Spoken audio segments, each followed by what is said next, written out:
Alright, hey everyone! Welcome to another Will to Witch RP Live Play TTRPG session. What is Will to Witch RP? Well, that's me, Faye, Game Master and Storyteller, and Lachlan, our writer and producer. We're a couple who love sharing stories, so much so that we quit our day jobs and created our own company. That way we could create high quality and exciting TTRPG experiences full-time and share them with you. And tonight, we're playing D&D. This session features The Virtuous Fall, a campaign spanning across D&D's Baldur's Gate, Descent into Avernus, and Chains of Asmodeus, chronicling our hero's hellish epic. With us at the table are several of the incredible players who have joined us on our grand endeavor. If you'd like to play alongside them, you're more than welcome to join us. You can ask in chat or hop over to our Discord where you can find out more information. Now, speaking of our awesome players, it's time for introductions. Like I said, I'm Faye, Game Master and Storyteller. With me is Sirenscape, bringing all of our background music and sound effects. It's a fantastic and affordable sound collection that you can find at sirenscape.com. And now, we get to meet our courageous, daring heroes, as they are, perhaps, doing a little of lurking, sleuthing in Baldur's Gate. And we'll begin with an introduction for Haven. I am Frontboard, and I am playing Haven Kano. He's an elf like you rarely have ever seen before. He's taller than most and stronger than most. He has light, subtly gray skin covered in runic tattoos with a chaotic mop of red hair on top of his head and reddish-orange eyes that appear to glow like the embers. My lore for Haven this week was, while in his younger days, he was limited to staying near a settlement and exploring caves with his sister. As they got older, their mom let them explore farther and farther outside the settlement, and eventually they started going far enough to encounter other settlements and villages. And one in particular, southeast of Elversalt, had the first smithy that Haven had ever seen outside of those in his home. And he's eager to see the goods that they produced, so he went to investigate. But unfortunately, he quickly was disappointed with their quality. They didn't live up to the artisan craftsmanship of his mom and others in his own settlement. He may have nonchalantly muttered something under his breath about the blacksmith being a bad craftsman or useless. The smith's son, a young man named Ernesto, may have happened to take offense to that and said something even more unkind about Haven's mom. Haven may have punched the boy squarely in the nose, breaking it and causing a bloody mess. And then the town guard may have run Haven and his sister out of town, telling them to go back to their own kind. Unfortunately, that wouldn't be the last time that someone couldn't take a punch, but this most recent time has landed Haven in a little more trouble than maybe that first time. I love all the little mayhaves sprinkled through that. It's one of my favorite things. Plausible deniability. Uh, Next up for our introductions, why don't we learn about Saren? Hello, my name is Brent, and I'll be playing Saren Starseeker. He is an astral elf divine soul sorcerer who has found himself dropped from the stars into the chaos of Baldur's Gate, and then found himself involved in a nefarious plot that went awry. He's searching for purpose in this new place and for a way to one day return to the stars. This week's fun fact about Saren is his hair is normally a bright white with almost a bluish tint, but streaks of black appear whenever he casts his mysterious magical abilities. Ooh, I love it. Alright, next up for our introductions, why don't we learn about Melioris? Hi, I'm Caitlin. I'm playing Melioris Bryn. Mel is a beautifully dangerous drow gloomstalker ranger with long, white, snowy white hair and steely gray skin. This week's fun fact about Mel is you better believe that Mel had the longest, most luxurious bath after spending hours upon hours walking through sewage below that bathhouse. And Mel's scent of choice is lilac. So I love sharp, that. sharp-nosed people might detect notes of lilac around Mel today. Oh my goodness. Lilac is such a lovely scent. last but not least, let's get an introduction for Magda. Hi, I'm Meridian, and I play Magda, who's a Yuan-Ti Pure Blood Hunter, level 3. Uh, she's worked for the guild for a long time since she was a little kid, doing errands or being a lookout and whatnot. She's always been told what to do, who to see, what to say, and all of that. And as a curious child, that's always been difficult for her. However, her new companions have allowed her to actually explore, go first, open doors, touch things, and she is very excited. So she's looking forward to spending more time with them. Mhm. Well then, with that, we're able to dive into our session. And where we last left off, you had defeated the cultists down in the dungeon beneath the bathhouse. You had run into a different set of cultists outside of the bathhouse. You took some time to rest. You reported to Captain Zodge. And then you went down to investigate the Low Lantern, which, for a tavern, doesn't seem to be as active in the light of day. Perhaps it'll be more active in the evening. But you are here, looking around and discussing what it is you would like to do next.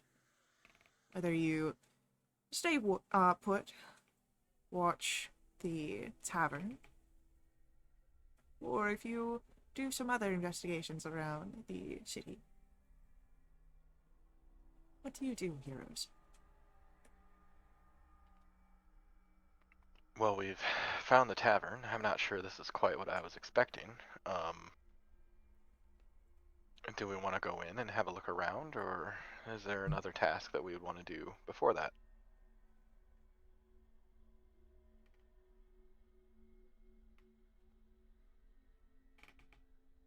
Is it still the morning when we met up, or have we fast tracked to later in the day? It's late morning, so middle of the day. Not quite peak activity for tavern life. That'll be Yeah. closer towards the evening. I think we had like failed some perception rolls to try and find this place, even though we kind of knew where it was, so it took us longer than we expected to find it. And nobody would show us where to Fair. go, including the useless guards. The guards that are There's that word useless preoccupied with again. their own activities.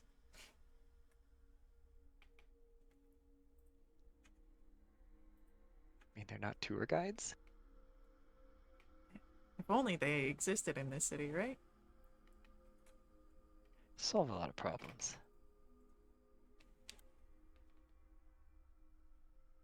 Haven's standing off near the edge of the, I don't even know what you call it, the pier, whatever, near the bow of the boat, and he's looking out kind of across the water and across the bay to see if he can just spot the boat he came in on, or just even boats like it, like barges that came down the Chianthar River. He came in on one called the Sauve or the Sovereign, just kind of as a reminder of him getting here recently, probably just a few weeks ago, or however long ago, where our unfortunate events happened shortly before that. I'd say it's been a few weeks in the city. If there's an alley adjacent or some shade anywhere at all, Mel is standing in it so that she can still be close up to her companions if they need to have a conversation, but she's trying real hard to not be in the sun. Yeah, I'd say that it'd be a fair bit of distance away from the area, but yeah, you'd be able to find a alleyway that keeps the low lantern in visual sight while providing yourself some shade. Magda is going to kind of go to a corner or out in the out of sight place where her new companions can't see her. She's gonna actually roll up her left arm and then take out her sword. She goes, okay, I hope this works like grandmother have told me. And then I'm going to go ahead and uh, put the sword against my skin and draw blood and activate Crimson Right. All right, go ahead, roll that damage. Ooh. Yeesh.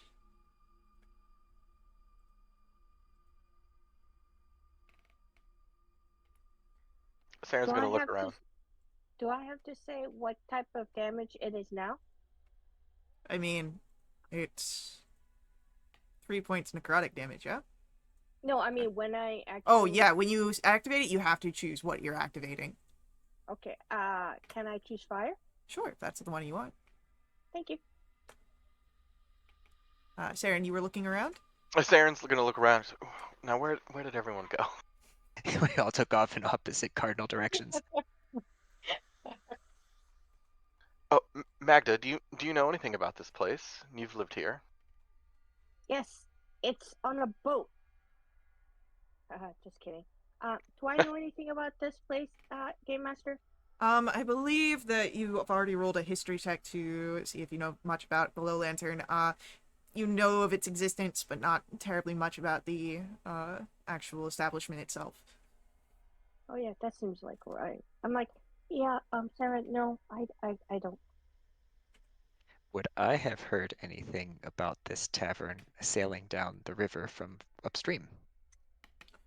Roll for me a history check, Haven. 11s. Well, I mean, you've heard that there are plenty of taverns that have in space, Low Lantern being one of them. But that's about it. Does it look seaworthy? It's floating on the waters, but it is permanently attached to the Okay. wharf. Gotcha. It's like a riverboat casino. Yeah, river boots.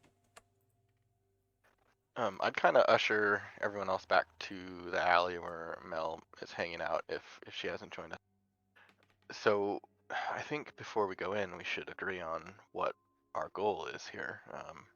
It's early in the day, so I don't think there'll be many patrons, and probably not Amric. Should we go get something to eat and come back in the evening? We could do that. They might have food in there. Do we care about the layout of the place before we go in?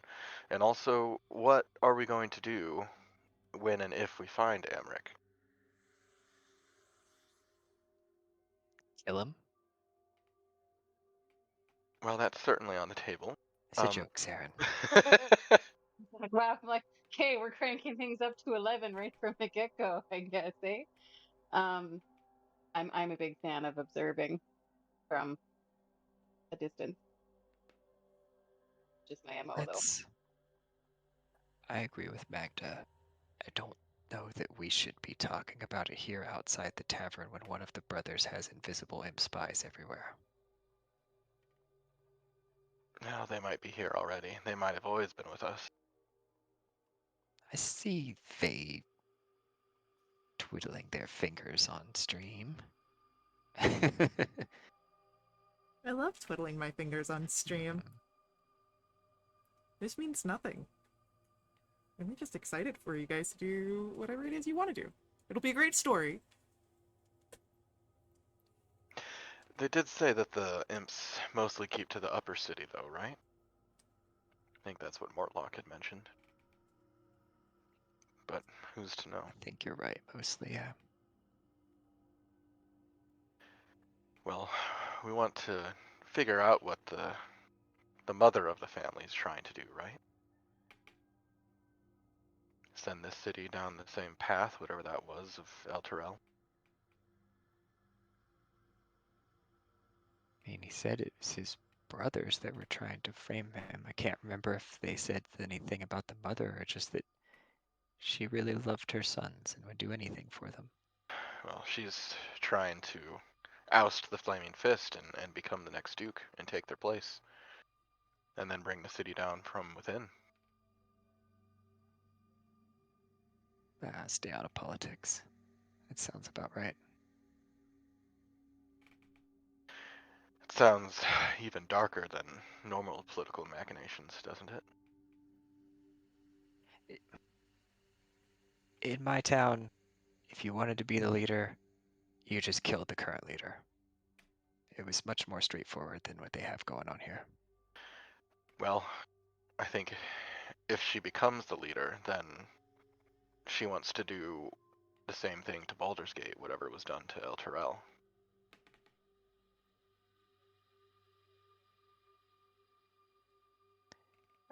What check do I roll to bite my tongue on something?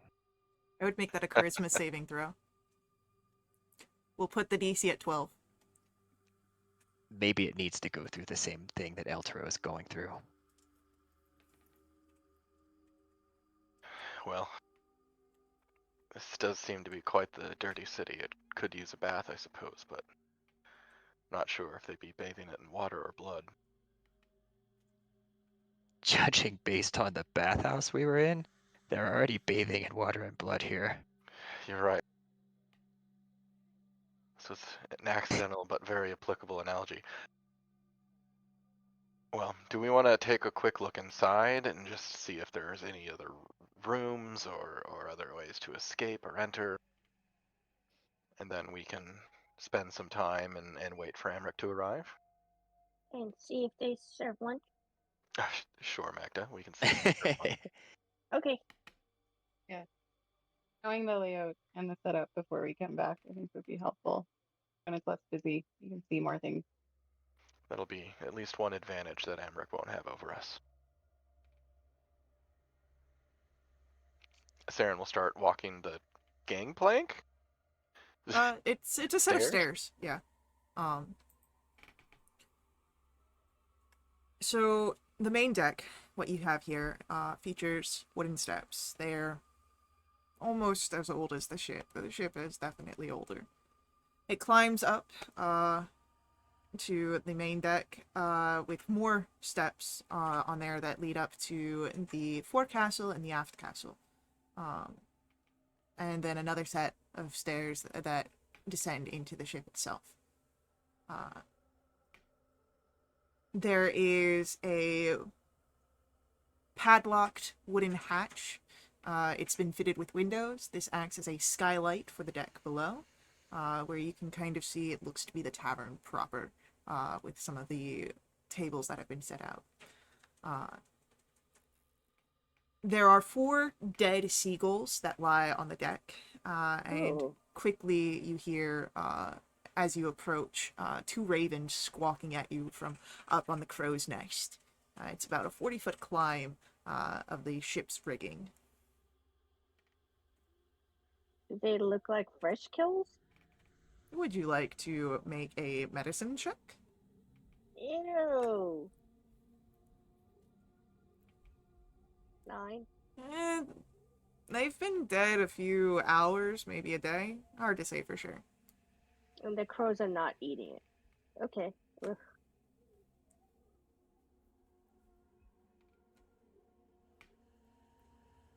Saren will notice Magda taking a look. Magda, I don't think that's the kind of lunch you're after. No.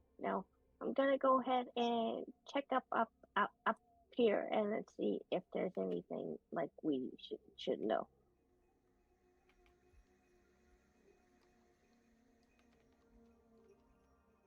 Okay, so as you head up to the aft castle, the captain's wheel and rudder you notice are gone. There's holes and empty fixtures where they used to be. Okay. No hatches or anything on the ground. No, I've told you where the hatch was. Okay. I come down and goes, okay, there's no another hatch or anything up there. I'm assuming the way in is over where Saren is, Magda. Right Yeah, I there. just wanted to see if there was like a secret hatch.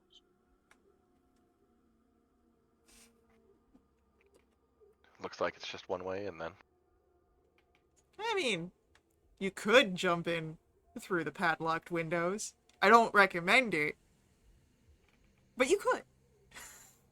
Or there could be like a secret door into the water. Because I mean, what's like like more secretive than actually swimming in and out of the water. There's Well, some like merit in that clothes, I thought. guess. Well, Okay. we can. Never mind. No, I think there's merit in that. I think we'll keep an eye out for that once we're below deck.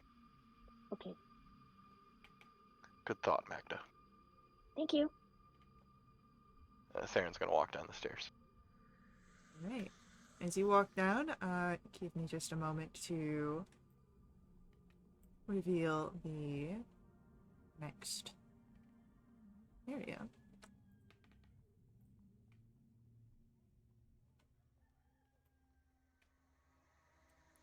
You know what? You're just going to do it this way.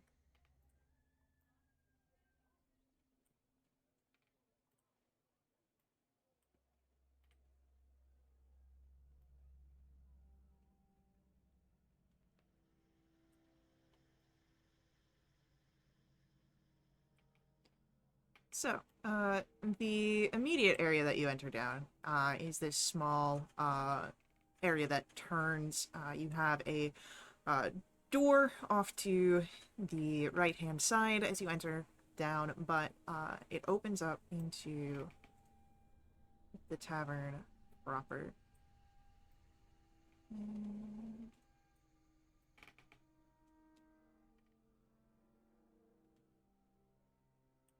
As I'm walking by the door, do I notice any sounds coming from it? If you would Like what kind of room it is? if you would like to make a perception check, you are welcome to do so. I'm trying to do it kind of casually or Then what is your in passing. So I say like if we go with the passive, maybe. Yeah, what is your passive perception then? It's a 12. 12. It's fairly quiet as you pass by it. Doesn't seem like there's anything happening in there. Okay.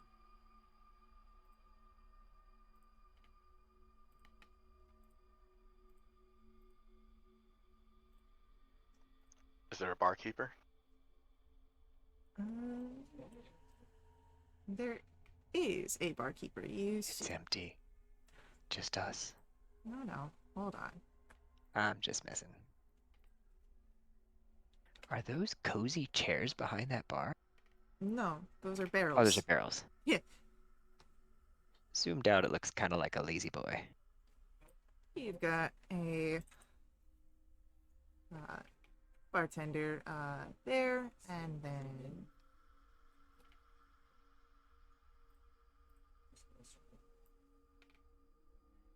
some of our bouncers keeping an eye on things.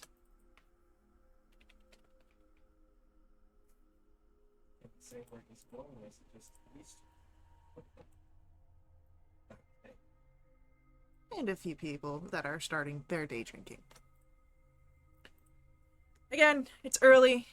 Not terribly much happening right now, but there are people here.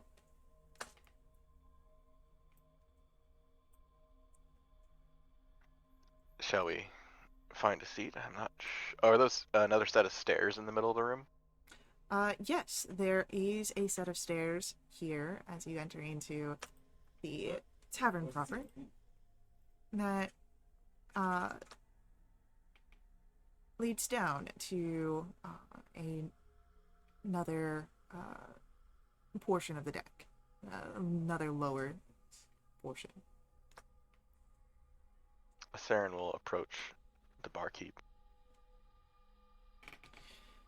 As you approach the barkeep, the small Kenku, a raven-like figure, looks up and as they coo, you can hear the words come out. What do you be? Saren will just kind of look around. Slow morning. A different voice echoes out. Slow as ever.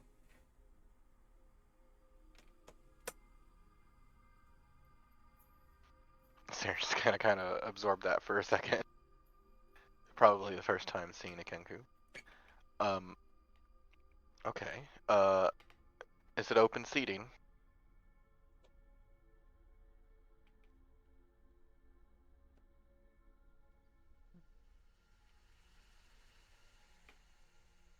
You get a sort of affirmative coo instead of a true vocalization. All right. Is there more seating below deck, down the stairs?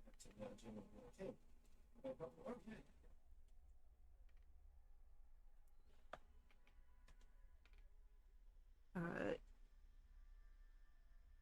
Downstairs is for gambling, you hear in a third voice. Oh, interesting. And do you serve food? A gruff voice. No meals. Few snacks. No, that's so sad. Oh, maybe we need to get out of here then. Should we at least take a look downstairs? Oh, sorry, Barkeep. What's that room we passed on the way in? Is that just storage? Captain's quarters. All So right. this boat's seaworthy. Wasn't sure looking at it from outside. Thought maybe it just stayed last year all the time. I lean over to Haven and go, when I went up there, where the captain's wheel's supposed to be, it was empty. Like it was taken apart.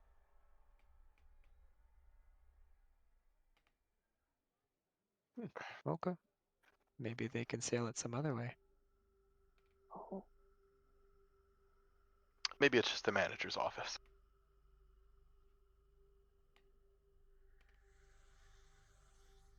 So many Barkeep, ranks, titles, managers, captains. are we free to look downstairs?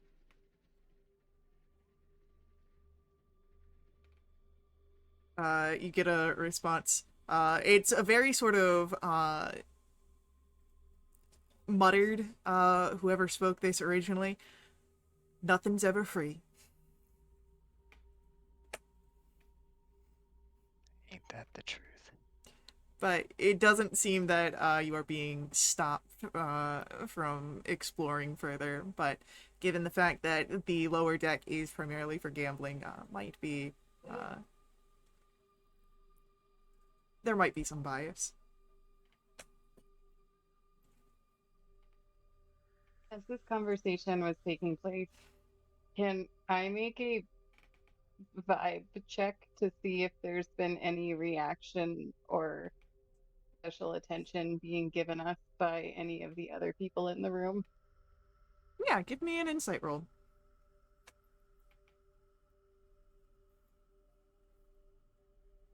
Dirty 20.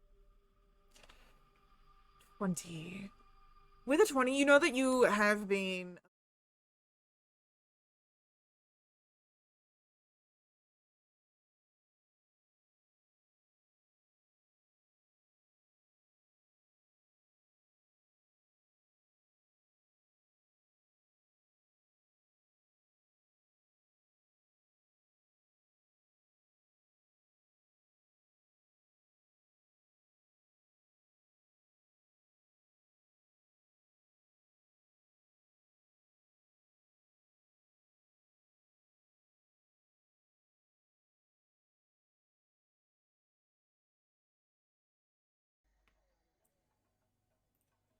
all right, we're back.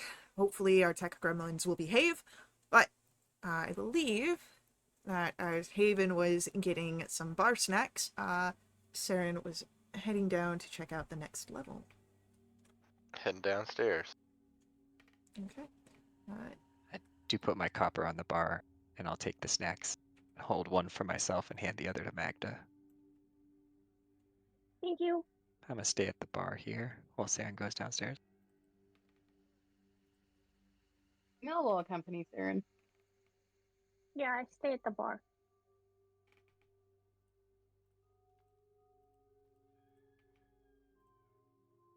Haven's Once Saren's going down the stairs, Haven's gonna lean over to the bartender and just say, I think he might have a thing for gambling. Like, The last place I saw him in, he also went and was playing card games or some sort of gambling, so just, I don't know.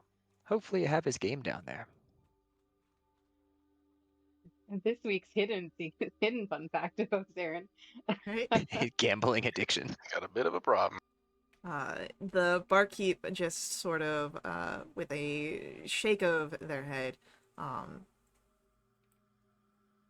a more feminine voice, party starts after sundown.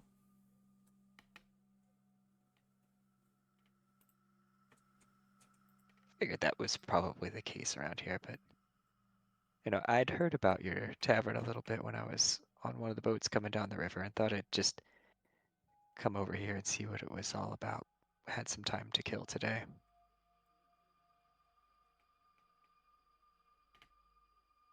So down in the next level, you have, it looks to be a secondary bar, but no bar figures are here yet, probably because it's not quite needed in the daylight hours. But there is another bodyguard or bouncer just kind of looking around everything. And you're able to see that it is just a bit of a lounge space.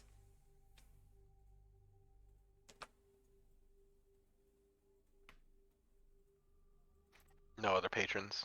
No other patrons, not this early in the day. I'll approach the guard, the bouncer. Good morning, sir. I see there's no one around. Do patrons usually arrive later in the day? About what time? Right before sundown, typically when they're getting off their shifts. They've worked the early morning. Come down here to wet their whistles and burn away coin in their pocket, whether they got it or not. Oh, are they playing the house or are they playing one another? Oh. Our establishment is more letting them do what they wish in a space that is accommodating for it. Okay, very well. That's very, very useful. Thank you. I see there's another set of stairs. I'm sorry, this is my first time here at the Lowlight Tavern. What's down those stairs? If you need to take a room, too many drinks, we offer a few accommodations. Oh, very good. That's very convenient even. Do you mind if I take a quick look? And just be quick about it. Okay, thank you very much. Mel, I'm going to just check out their accommodations just in case I end up needing a room at some point down these stairs here. All right. Saren will go look down the stairs. Okay. Give me just one moment to cover that. I was gonna remain on this floor, but in earshot of the stairs. Maybe she'll lean up against this post or something nonchalantly.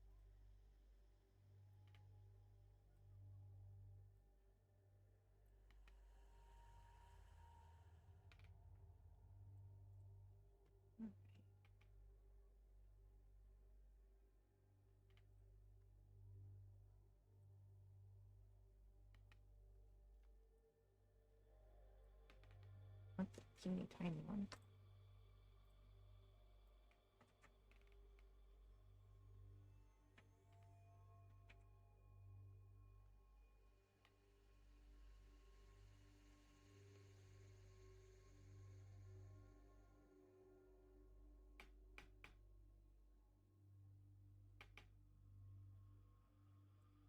So, as you head down into the lower level, it is dark, dank, a little musty.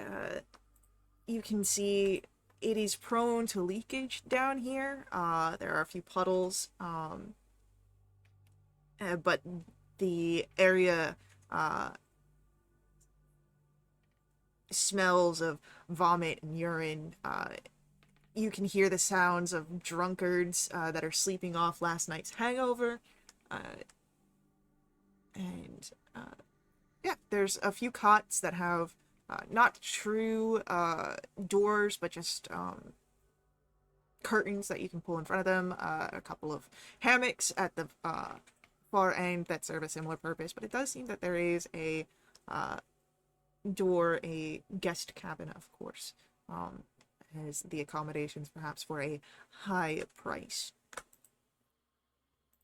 Saren will just kind of scan the area, figure out this is definitely not the place for him. And can I go listen at that door? Yeah, perception check, please.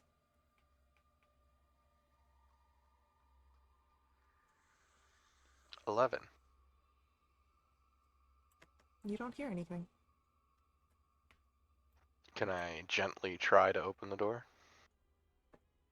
You can gently try to open the door.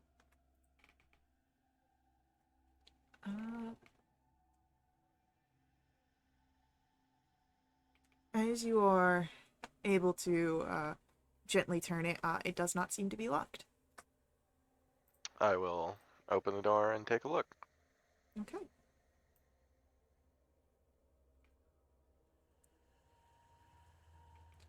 What you see here is a guest cabin that is currently unoccupied. As you're looking it over, there is a bed, a desk and chair, the door, and a wardrobe.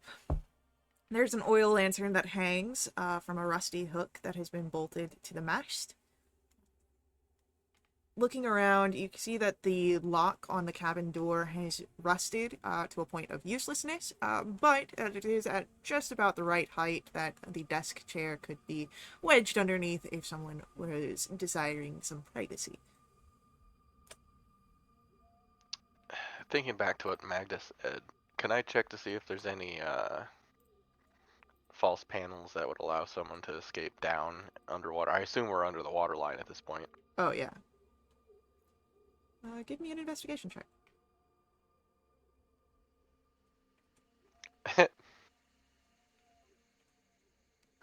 No. No. There is nothing that you can see that leads down to into the water. Alright. Saren's satisfied. He's going to run back up the stairs to not make that guard upset.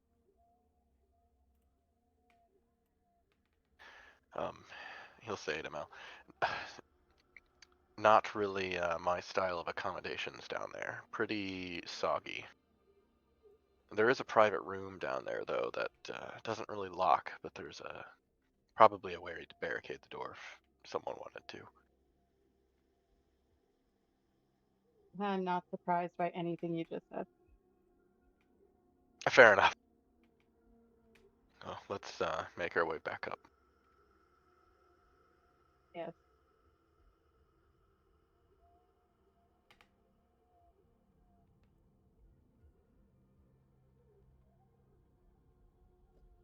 So, as you make your way back up, what has Haven and Magda been doing during this time? Devouring my snacks. Hell yeah.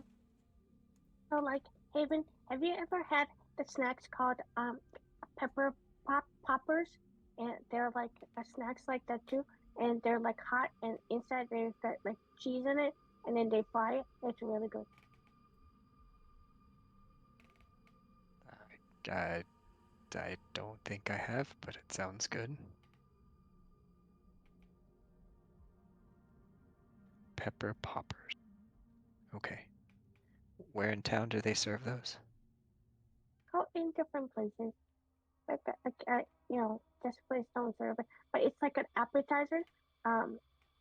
What the fancy people call horse divorce. Um, and yeah.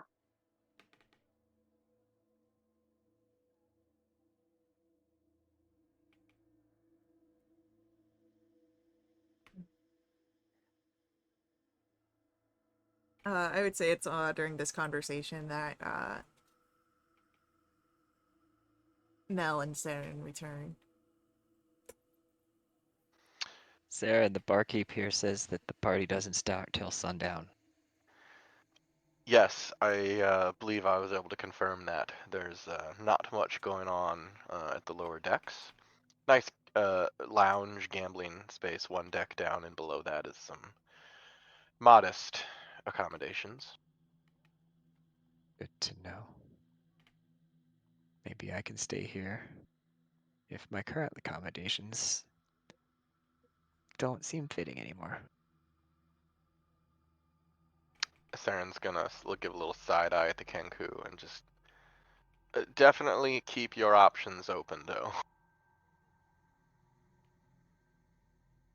And Magda was telling me about this place, this inn in town called Indifferent Places, and they serve some pepper poppers. Maybe we could go get those for lunch instead.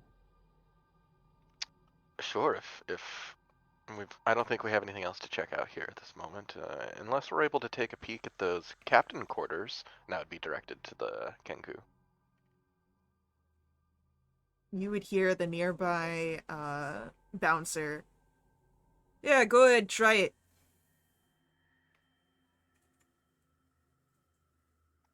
Am I getting the sense that that is he's not serious and he would not like me to try it? Would you like to roll an insight check on that? Yes, please. There is, with a 14, you can hear a sort of hostility in his voice of perhaps this is definitely a course of action to be avoided, but perhaps might be amusing to the bouncer if you did try.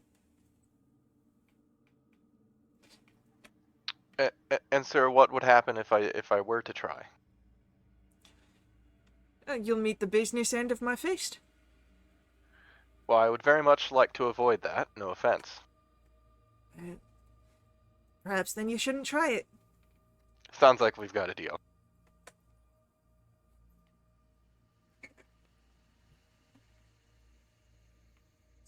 Saren, remind me to tell you about someone I know named Ernesto once we have some extra time. I will definitely take any Ernesto stories.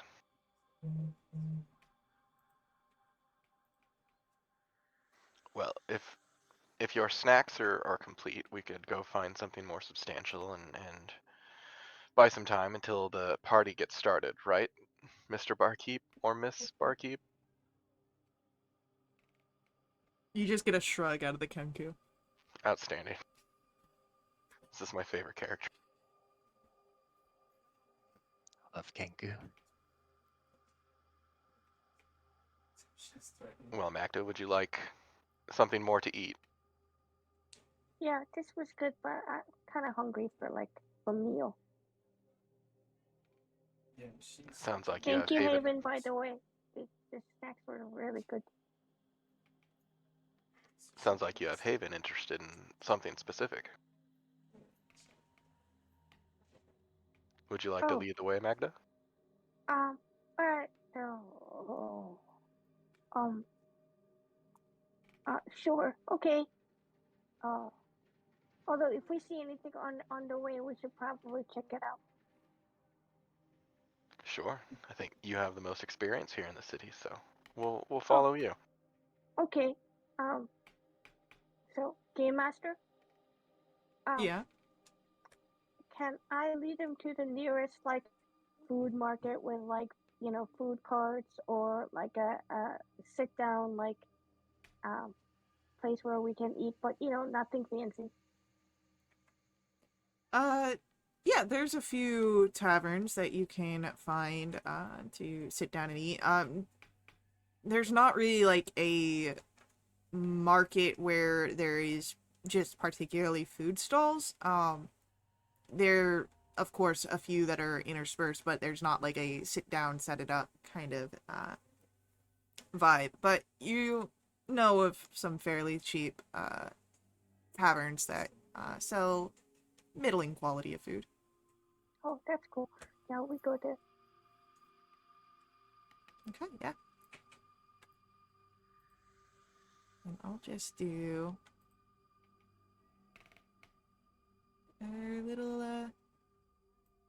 Baldur's Gate map. That way you got something to look at. So yeah, you find yourselves in a tavern. You're able to just sort of sit and exist for a bit. Haven, since you were the one that was interested in the pepper poppers, roll for me a D100, please.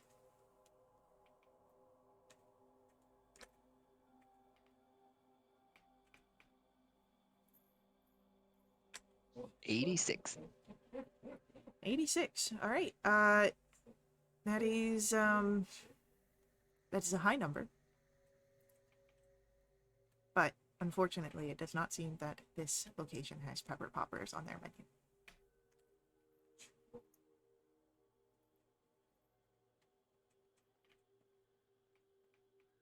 That's unfortunate. That is sad. Do they have like other like appetizers or horse divorces? It is definitely not advertised as hors d'oeuvres. They do have a handful of appetizers, mainly potato based. Yeah, and then do they have like lunch like sandwiches or lunch meals? Yeah, there's a few. It's not separated into lunch, but they do offer meals here. Okay, yeah, I go buy lunch meal, please. I mean, if you want your lunch meal to be a sandwich, you can get a sandwich. Like, there's more than just like a meal on the menu. It's not broken down into lunches. Okay, but yes, if I can get sandwiches and French fries and a non-alcoholic beverage. Yeah. Do they have French fries in favor? They've got steak chippies.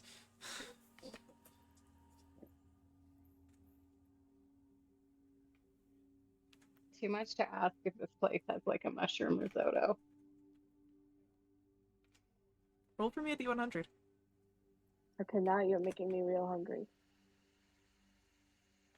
I'm trying to think of something that they might get in Menzo Branzan, and I'm like, maybe a mushroom risotto. Not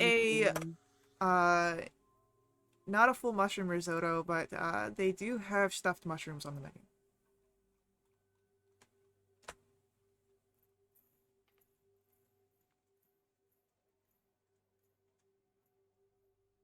Saren's going field greens with some sort of grilled poultry. Hopefully. Yeah.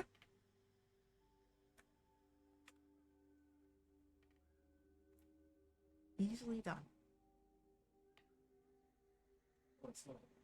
So you're all able to get your orders. I'll say, just for a ease of numbers, each meal costs a total of 3 copper pieces.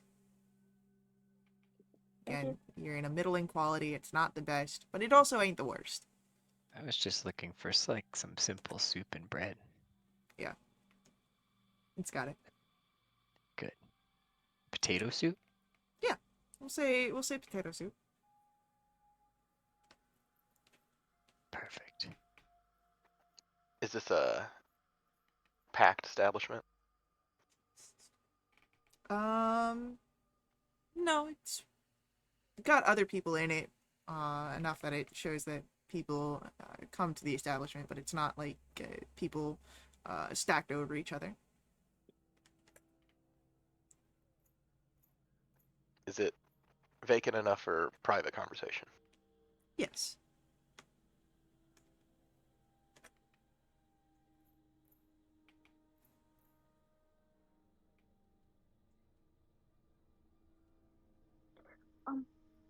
Do you think the captain's gonna make us do more work for the fists?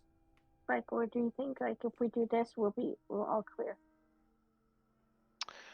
Well, from our conversation with him, it sounded indefinite, is kind of the feeling I was getting.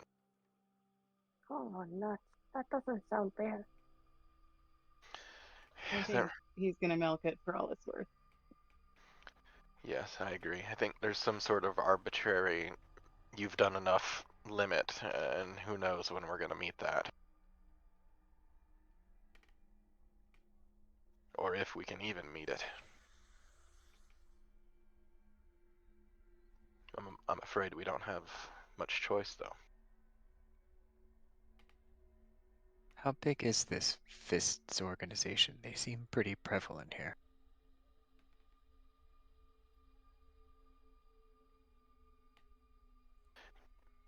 Yeah, I've got the same sort sense of prevalence. Magda, do you know more since you've spent the most time here? Uh, sure. What I will game master. You don't need to roll anything for this. This is as a native to Baldur's Gate. You're quite well aware. They are perhaps the acting force when it comes to like any sort of uh, defense or militia of Baldur's Gate. You do have a city watch, but they are very much not at the same level as the Flaming Fist, a mercenary group that is here to protect Baldur's Gate, though specifically more the patriarchs, the higher class of Baldur's Gate, hiring them out to protect the patriarchs, not so much keep the city in order. But you would know that they are more prevalent than the city guard. So, well, they're kind of everywhere, and um, and the people use them a lot, especially the rich people, because mercenaries, and they're usually well skilled. And man, my mom's gonna kill me. Is your mom in the Fist? No, but she doesn't know that I'm doing this stuff, that I got in trouble with them.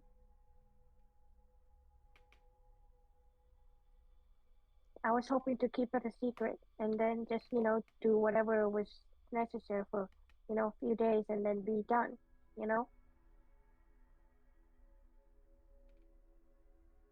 I think for what they're holding over us, I think a few days isn't going to be sufficient, unfortunately. Oh, man. And it wasn't like I did anything. Wrong place at the wrong time is all.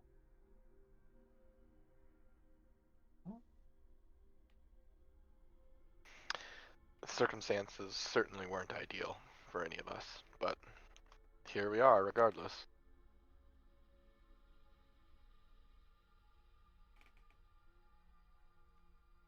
We managed well enough in the bathhouse. No close moments at all, right? Oh, yeah, right. I kind of look away.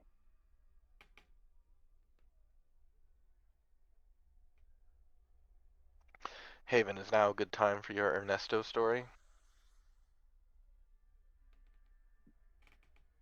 When you mess with someone bigger than you, like that thug, and he threatens to punch you with his fist, he's probably gonna break your nose and cause it to bleed. Just be careful with those guys. Saren is nodding very attentively. I don't think I've ever been punched in the face. I mean, I can help you with that if you want, but That's a it kind probably offer, would Haven. end up just like Ernesto. Oh, you were the one who punched Ernesto. He had it coming. I believe you.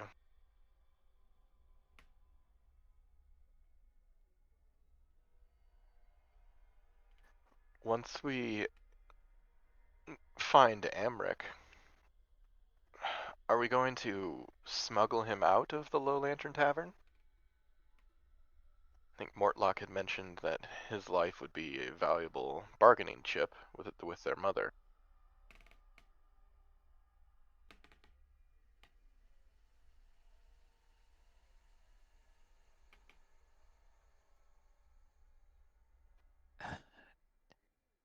Don't know if I want to kidnap anybody.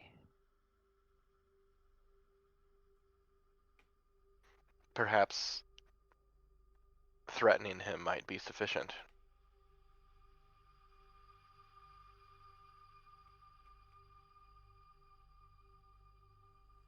I'm not sure where we would take and hold him either.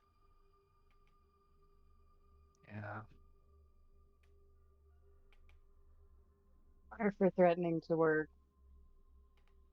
he's got to know or be convinced that we could actually make good on those threats. Otherwise, it's not going to work. Perhaps we could convince him that we were responsible for killing Mortlock. And we were looking to add another of their mother's sons to our list.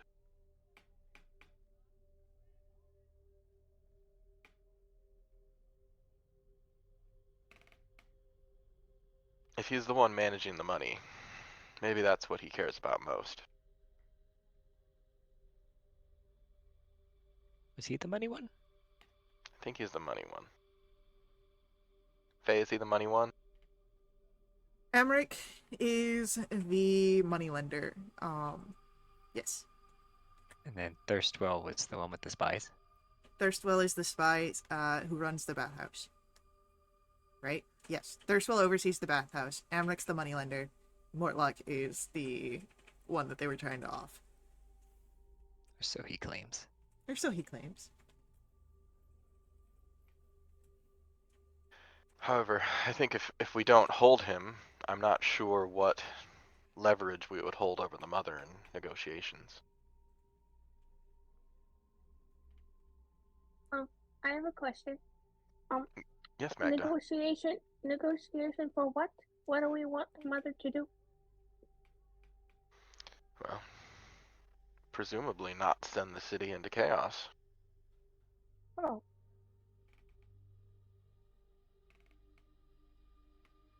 Maybe that's just from where I'm sitting, but I'm in the city. I've got some people here that I do care about and their well-being. I think I would prefer the city not to fall to ruin or whatever happened to El Terrell. so it seems like really weird to say, hey, well, lady, like, please don't, throw us, the city, into chaos, or otherwise we're gonna go ahead and hurt your son. She may kick our ass, or put the son in the protective custody. Wouldn't it be more like, useful if we get some sort of evidence that she's trying to do that, and then tell the current leader that she's about to do that, so the current leader can take care of it? I believe the current leader of the Flaming Fist is lost. Well, he was on a mission to El Terrell and never came back. But I do think you're onto something, Magda. Perhaps we could take Amric, arrest him, and hold him in a Flaming Fist facility. I'm not sure where one would be or if we have access to one, but maybe. Do we need to get Captain's permission to do that? Perhaps. Because, like, I don't want to kidnap somebody and then bring it over to the captain and says, can we please keep him somewhere? And the captain freak out and say no. And then now we're just standing there with a kidnapped person. Well, surely the Flaming Fist have holding cells. Magda, do people get arrested here by the Flaming Fist? You would know that the answer is not quite arrested, but yes, they do go into holding by... Disappear. It's not a full, like, it's not an official arrest because they are militia, they're not city guard, but something akin to it, yes. Does it involve cement shoes? No, there's a actual, like, prison that they have access to. It's just they aren't city guard, so it's not like an official arrest. They're just acting on their guild business. Is it well known? Is it well known where those places are? Yes. They act as an official mercenary guild with a presence in the city. They're just not official guards. So Okay. Yeah, yeah. We'd be doing a citizen's arrest. basically, yes. Yeah, there are places where we can bring them and then ask them to hold it until, you know. Okay. Well, I think that's certainly a good option to consider. Um, yes, we could hold him. Others could watch over him while he's being detained, and we have control of his movements, and he can't leave. So I think that's a good option. Does anyone else have any input? Are we proposing, as we ourselves are being blackmailed, to pay the blackmail forward and blackmail somebody else? Blackmail inception. Saren just kind of looks around. Perhaps. I don't like the web that's being woven, wove. Well, maybe it'll end up being more simple than that. Yes, plans usually get simplified once they've begun to be enacted.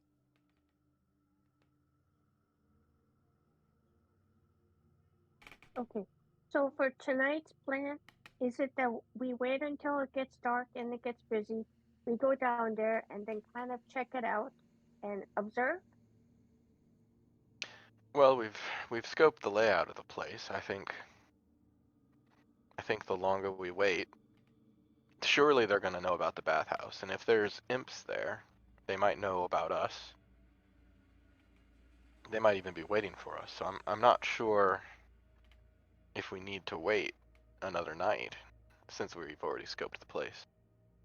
So does that mean that we wait outside, wait until he comes in, tries to get into the boat, and then we stop him and then arrest him and then bring him over? We could certainly try.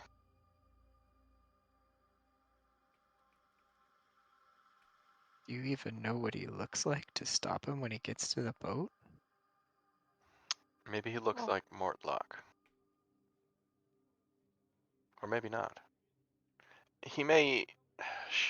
He's got money. He might show up with an entourage of sorts.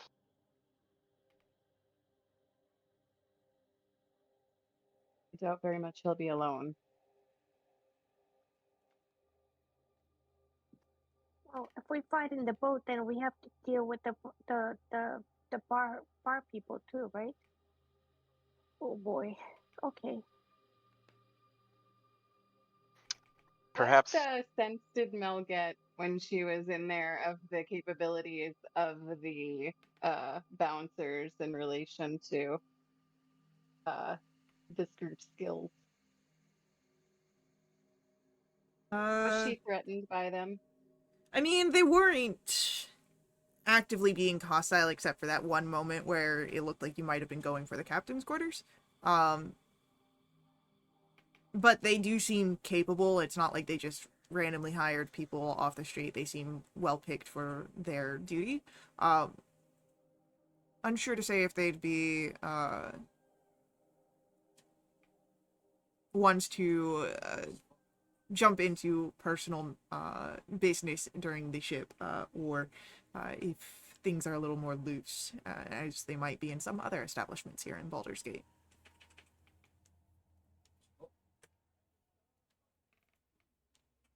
I mean, there's always we can go and observe and see who he is, how many people he's got, and then when he leaves, and then we can jump him.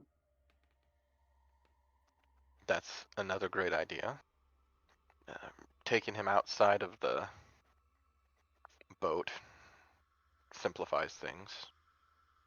Yeah, because then, like, if we jump him and get him, like, knock him unconscious, then we gotta go through the boat to get out, right?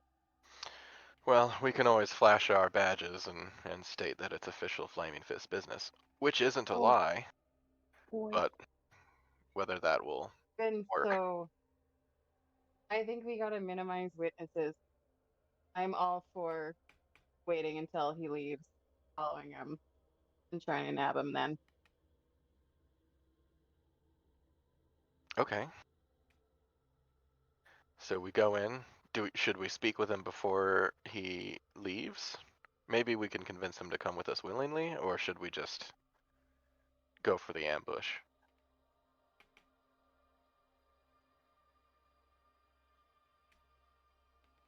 So I figure, you know what? Just let's see what happens. If there's a opportunity, maybe you go gamble with him and get to know him and talk to him. And if he feels like a jovial fella who will say, "Yes, sure, I'll betray my mama," and then we can talk him into coming with us. If not, then we just wait until he leaves and then we jump him. Okay. I think it would be wisest to make sure that if I'm going to converse with him and try to persuade him one way or the other to come with us willingly, and that doesn't work and he's completely unwilling and he has help, I would feel more comfortable if my help was also nearby. Oh, so we can be like pretend to be your bodyguards? Um, I don't have to pretend. it's true. Look at him.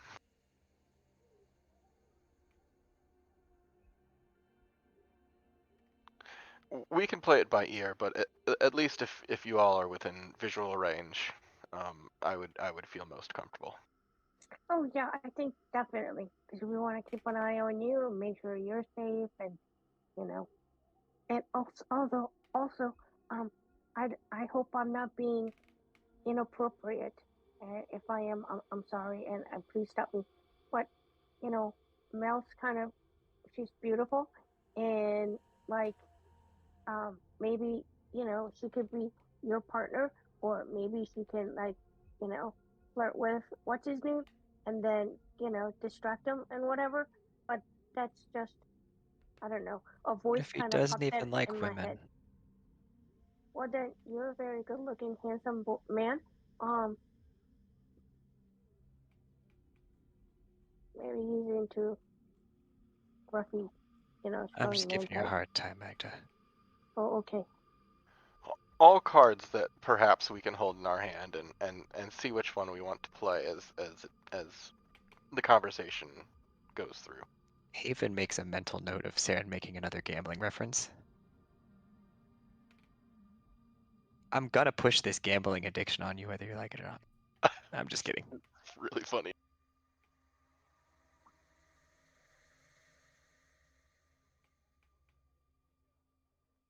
I would never do that without your consent. Go for it.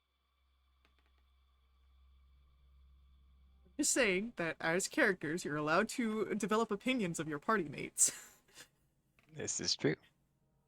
Whether or not those opinions hold water, yet to be seen. Does Haven have a little notebook and he just like on the side just makes little notes every now and then? It's just smudged writing on his palm. Yeah. What did that last one say? It's already wearing off.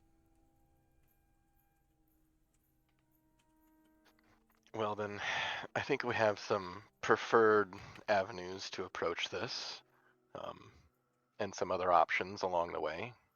So I think we're as prepared as we can be. Did they Sounds say that the Van Thumper family lives in the upper city, though? I believe so. Because the Let guy has me- spies there. Oh, I mean, he's got spies wherever. But let me double check to see. I'm almost certain that they'd be in Upper City, but yeah, they're in Upper City. I'm just trying to figure out, like, if I'm getting any sort of intuition of, like, when they say it's the Van Thumper family, is it really just like a mom and her 3 sons and a couple cronies, or is it like another criminal network that's like half the size of the fist? Hard to say for sure. You know Yeah. that Van Thampers are a patriarch city, or a patriarch family, which means that they are like the nobility of Baldur's Gate. So Could include house staff as well. It could include, who knows? How many franchises does their bathhouse have, okay? How many indeed? Questions to ponder.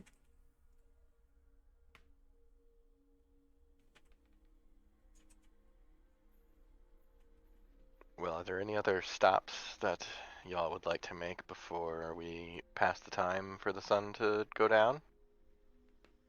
We could always meet back up at the tavern at that time.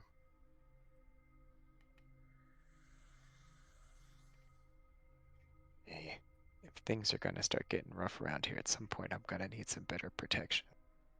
I don't know that I can afford anything here yet. Well, what are you thinking, Haven?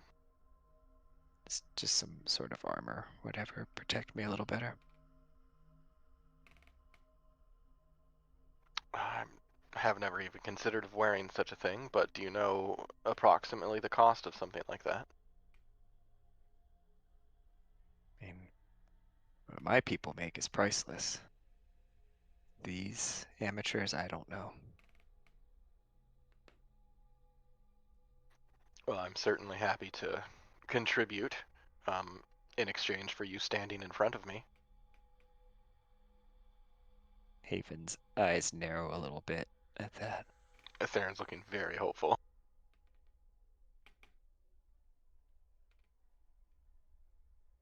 All I'm saying is you could probably take a punch to the face much better than I. I've taken many to the face. And I've taken none, exactly. But I know how to take a punch. You see a blemish on this face? There aren't any. It's true. Can't argue that. Well, did you want to stop perhaps at a blacksmith and inquire about a price or availability? Sure. Well, once we finished, perhaps we can go there, and if there's anything else anyone would like to stop by and accomplish, we can do that as well. I'm gonna pretend to be your bodyguard.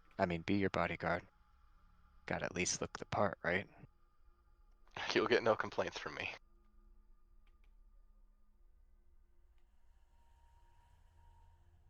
Out of curiosity, do we need to go like buy fancy clothes? You need to what? You know, dress like a part. Like, should Sharon like be wearing like a fancier robe, and like Mel wear something a little bit more, um, well, never mind.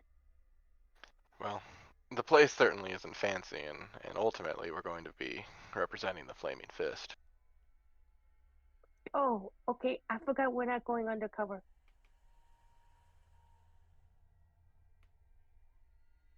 And if the need arises, I have ways to make quick wardrobe changes.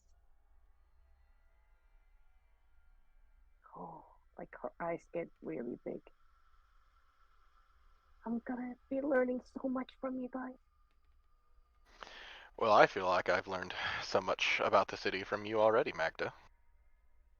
You have? Sure, you've Oh, been able to answer all of my questions about the city. I've barely even entered the lower city. I've spent most of my time in the outer city. Actually, Haven, there may be some blacksmiths out in the outer city that might sell things cheaper.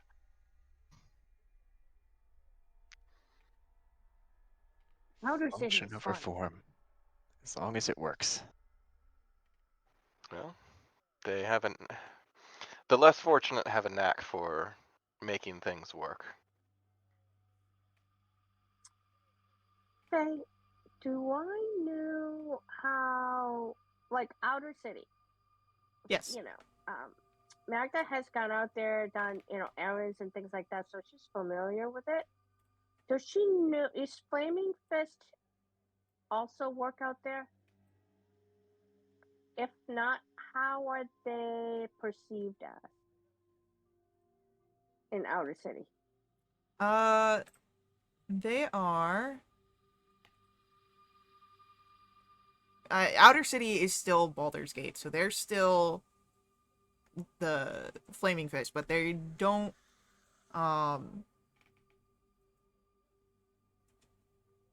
they're not terribly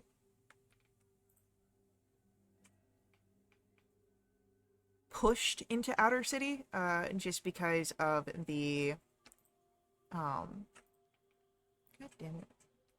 Hold on. Maps had to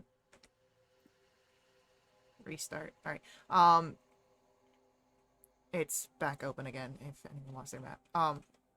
Would you say they're not prevalent as they are within the city? They would not be as prevalent because, like I said before, they're really there to protect patriarch families and their status in Baldur's Gate, which extends out to the outer cities, but is not as much of a concern. So, in the outer cities, they're more likely to act less refined, I would say.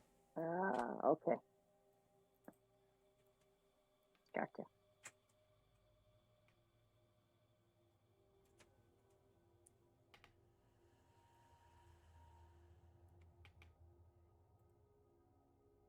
So,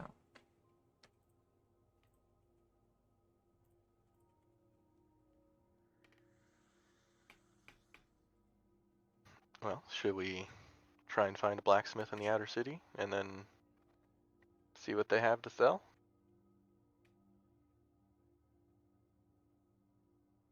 We've got time to kill, sure.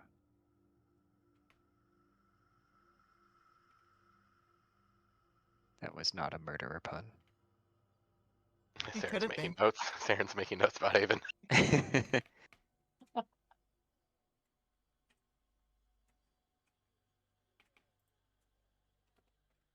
All right, I'll try and guide you as best I can.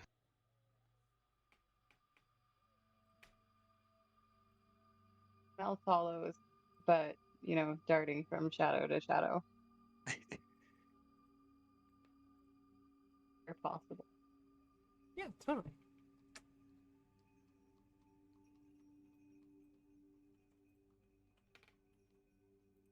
Above table, I just look for like some scale mail, ideally, or a chain shirt. They're both 50 gold. Um, I would need like 27 gold to pay for it. Because I don't have a lot of money. Actually, 28 gold. That's how much you're short. Yeah, I've got 22 and 93 copper. But if we could strike a deal Oh, with one of these outer city people,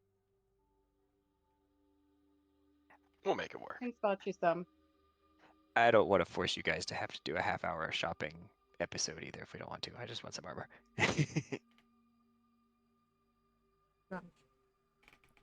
Uh,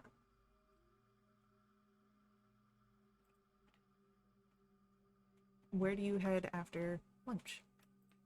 Um, I'll guide the group out to the outer city. Hopefully, I know of a blacksmith out there that might be able to satisfy what Haven is looking for.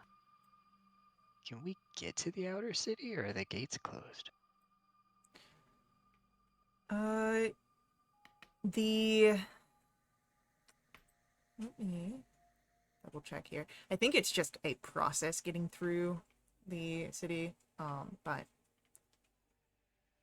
there would be ways to get to it because traders.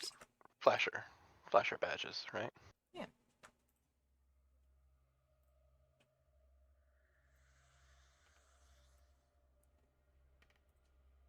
So.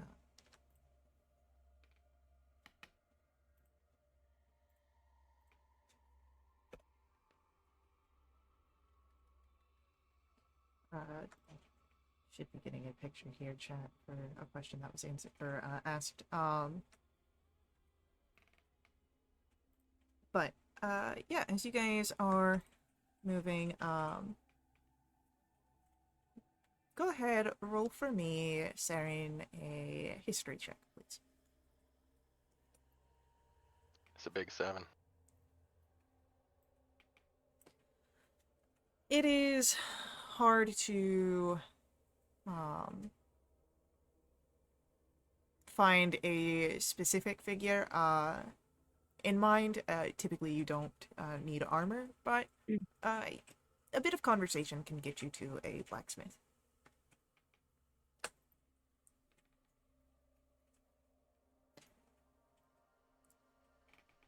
And then, what was it that specifically Haven was looking for, armor-wise? Ideally scale. I was trying to maximize my AC. I think it's supposed to be 50. Or a chain shirt's also 50, but it's not as good of an AC. Actually, scale would probably be more bodyguard bouncer looking because a chain shirt would be hiding under your clothes. Haven, Chain did can be you hiding under your clothes. did you want to borrow some money?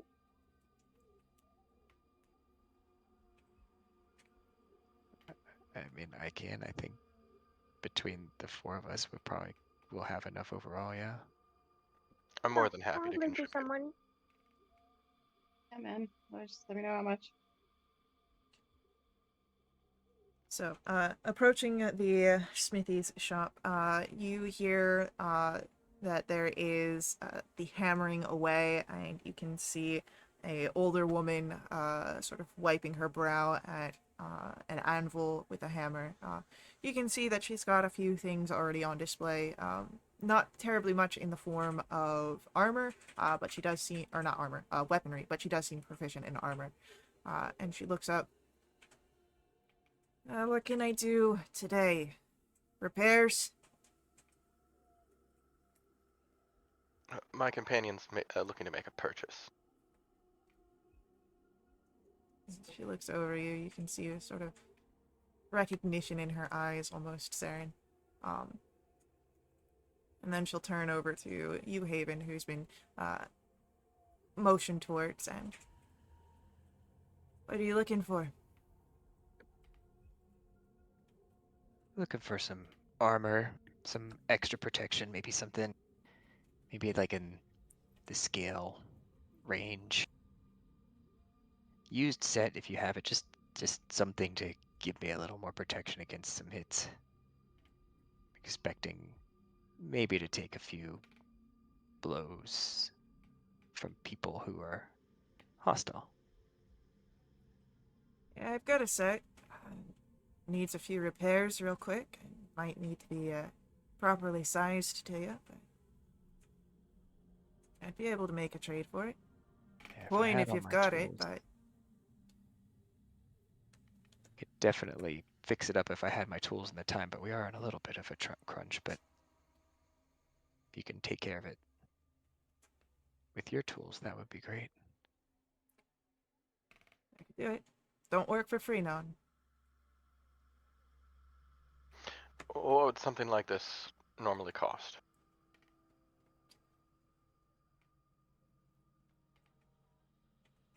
I mean, you see that she pauses in her work to do some math. She mumbles under her breath. You're talking repairs and sizing. And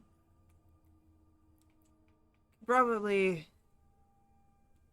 considering all the variables, put it about it. 50 gold, or I can do a discount if you've got other things to trade for it. 50. I think I've seen that as the price for a new set. Well, you've got the work of repairing, as well as making sure that it fits you snug. I could leave it off and you'd just be walking around with unfit, broken armor. It'll get you cheaper, but if you want good work, you'll pay for it. It's okay, it's okay. So Saren's gonna take out his pouch. He's gonna start counting out gold pieces to hand to Haven. He's gonna count 25 gold pieces. Uh, Madam, have you heard that I've been helping down at the church down the way? Aye. That's why I've offered you a cost that is reasonable for my work that I'm doing. Well, I've been doing some work of my own, and perhaps we can add some of my assistance on. And do you have anyone who's ill, or their health isn't so well, or perhaps is injured, as Saren's still counting the pieces one at a time, that I might be able to help them with, that you could exchange a bit of a discount here? Well, Go ahead. I also have this light crossbow that I don't. I mean, it's a family, like I got it from my father and it has a lot of sentimental value. No, But if Magda, you you want keep that. if You for keep that. no, this is for a good cause. It's not really sentimental. It's for a good cause, so I can trade it in. Don't really need much for weaponry. It's not really my preferred business. But if you're putting it on the table, Yep. I'll knock off 10 gold. Oh, that's cool. Thank you. And as that happens, because we had our trip earlier, I totally forgot. Our ad break's coming up. We'll be right back to continue along with our story.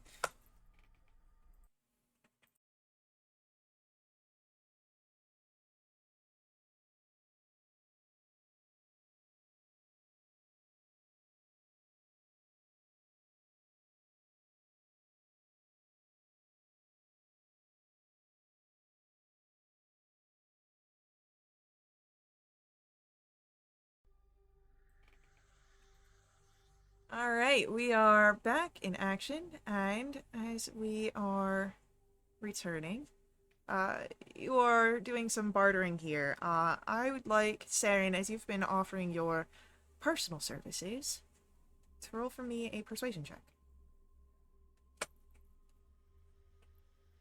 15.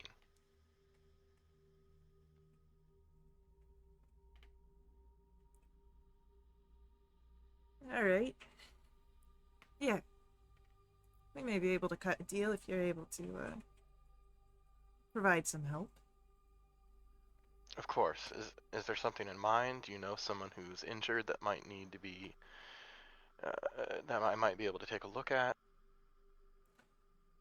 My mother, Okay. she's bedridden. Uh, took a tumble on our way here. Hasn't been well since. Is she here now? She's at the rooms that I keep. Okay. Well, I could probably run there very quickly now, or if you're comfortable, I can come back either later this evening or first thing in the morning. We should take care of it now if we can. I It's our agree. mom. Yeah, Yeah. I Don't make agree. her suffer unnecessarily. I'll go with you. She needs to size the armor anyway. Okay. You helped my ma out. I'll knock off another 10 gold. All right. Well, my helping your mother for 10, and then 10 for the crossbow, so 30 it is. Aye. Saren will still give the 20 gold to Haven. I don't really need all that. It's okay. I don't need it either. I'm sure we'll come across more. Well, Haven will give the woman 30 gold. Kind of take a position to be measured. Yeah, she'll grab It's not his first armor fitting. yeah, she'll grab your measurements and notes them down, but she does it very brusquely.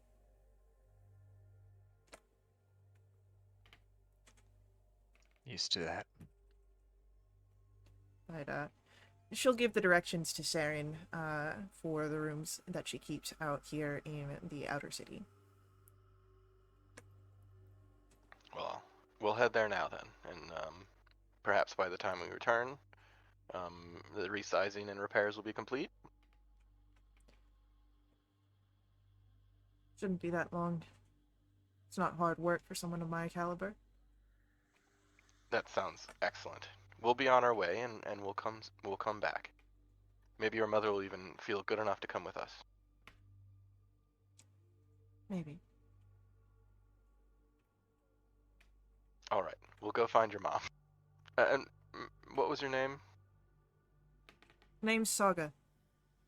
Saga. And your mother's? Vigdis.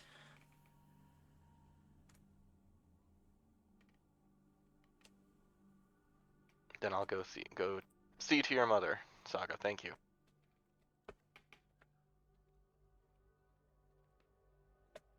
And she'll nod as a way of parting. And then we'll be on our way. Yep. It doesn't take long for you to make it to the... it's more of a shack than anything.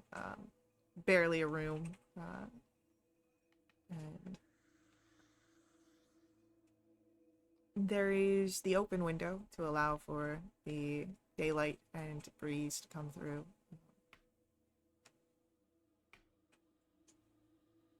Is there a door? There is a door. Yeah, of course there's a door. Saren will knock gently.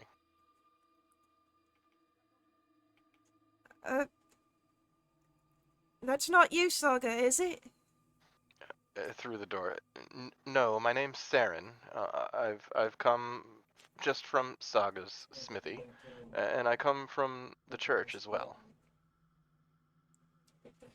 So, I can't come to the door, but it should be unlocked.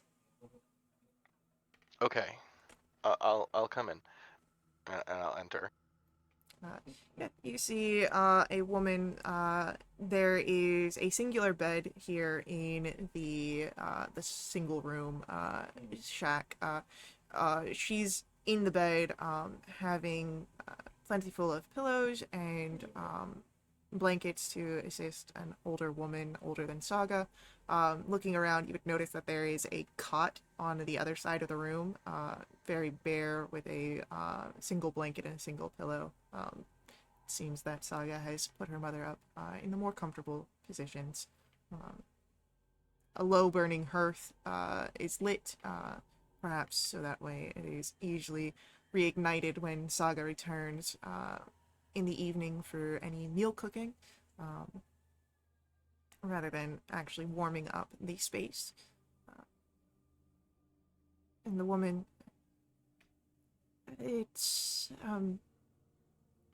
I would offer tea, but I can't make it out of the bed, save a few steps, with help.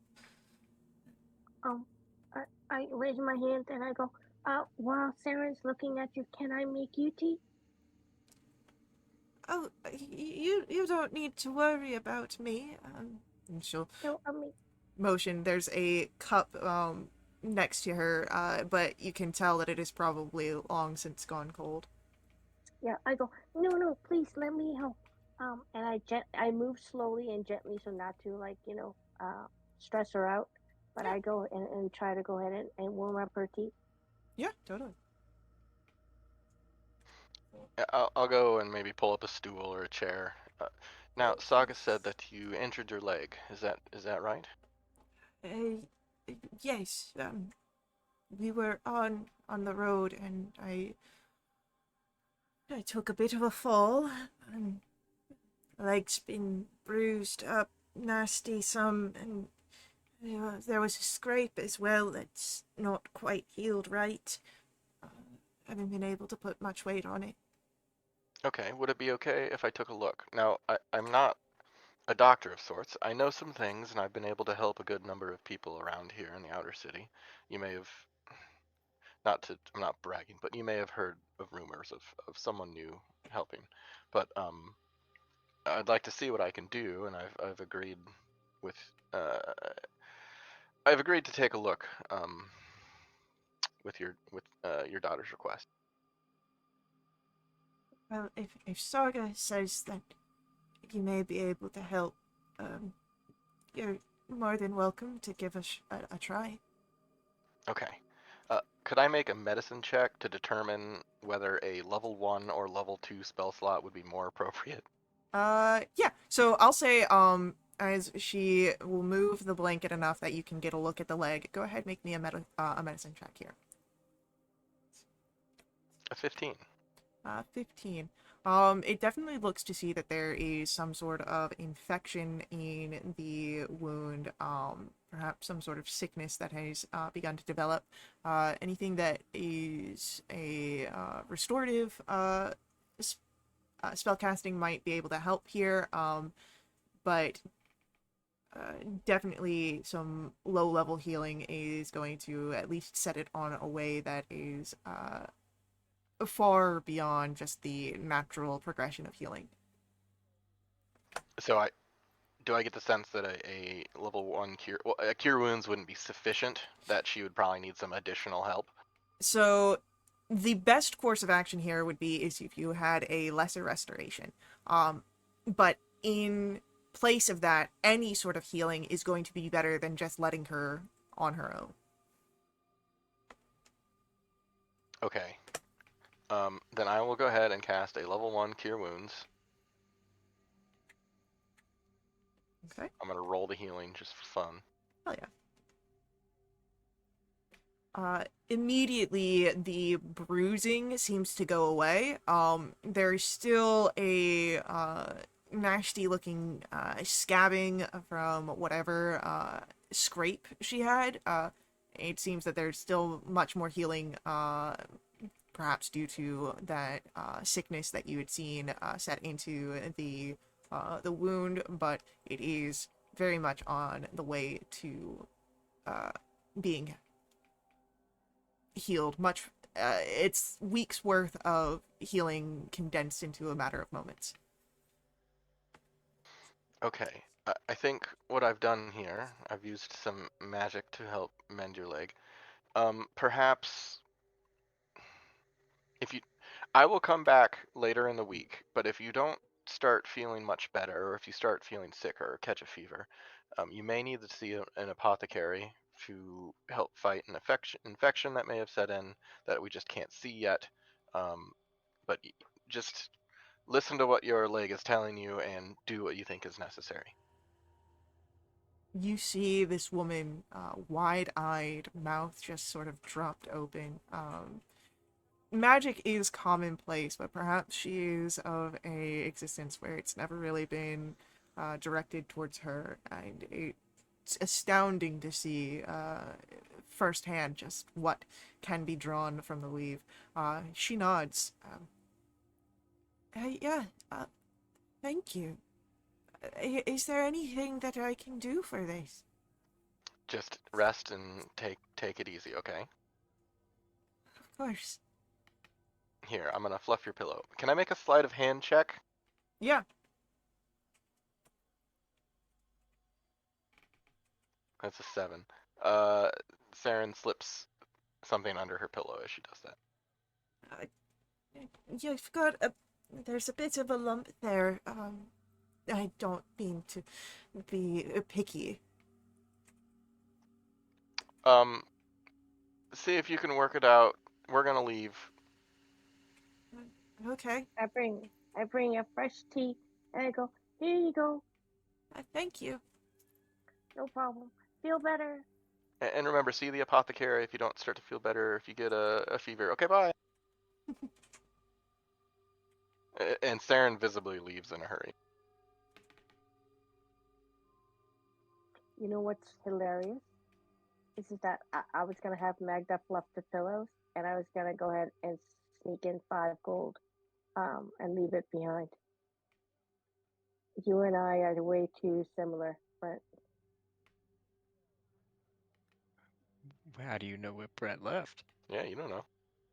Yeah, what if Brent put a ticking time bomb beneath the. Yes. That's Seagull not. carcass. Godfather's going on right Did here. you pick up a seagull carcass? No. Because there was Oh 4 dead my ones, God. remember? That's hilarious. I did not. I didn't make note if anyone did. I don't believe any of you did, but that would have been hilarious. Just carrying around a seagull carcass. Just in case. You never know when you're gonna need a dead seagull. Here, have a dead bird. So, Is Rue carrying around like a dead crab or something? He Rue, was, yes. Rue does have a intact crab shell. I think it finally broke to bits, but he's still carrying around like the Yeah. crumbs and the dust and fishes out pieces every Like once in a a while. component pouch? Yeah. No, Mel is probably tending to a garden outside or something because she didn't want to go inside just in case, you know, people don't tend to like drow in their homes uninvited. And she probably just stands up and brushes some dirt with her hands when she sees the others coming out. Yeah, easily done. As we're walking back out, Haven turns to Sarah and just says, it's always hard to see our moms get old and frail. It's nice that what you did for them. I didn't have that luxury. It was stolen from me in a way, but I can see how others can appreciate it. And it wasn't without gain for us, but a small price to pay of just a little bit of my magic for the day to help somebody. Thank you, Haven.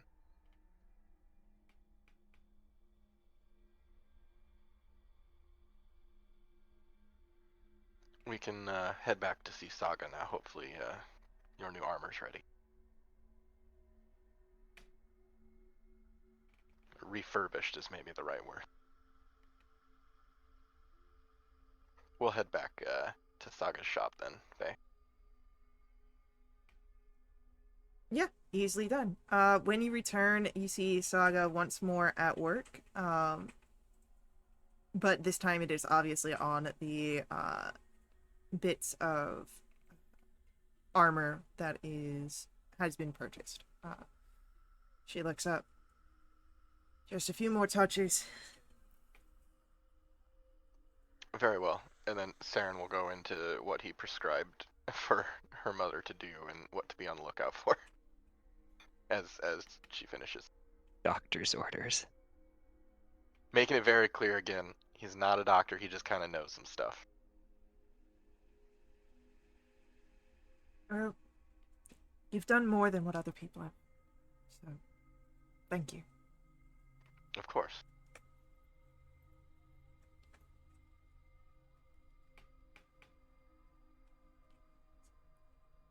So, at that point, your scale mill takes a few more minutes to be completed, but you got scale mill. Give it a bit of time for all the little pieces to cool off from the work, but it's yours.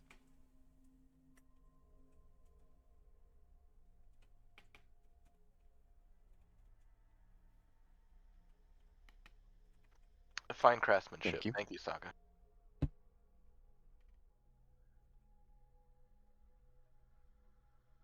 And if you've got any other people in need of armor, wouldn't hurt to have a little bit more work. Well, I know I have no use for it. I'm not sure about my other companions. Magda, Mel. Oh, we'll keep you in mind. Thank you. Yeah, sure. He'll nod. Then we'll be on our way then. Yeah. You are able to set back out into the city.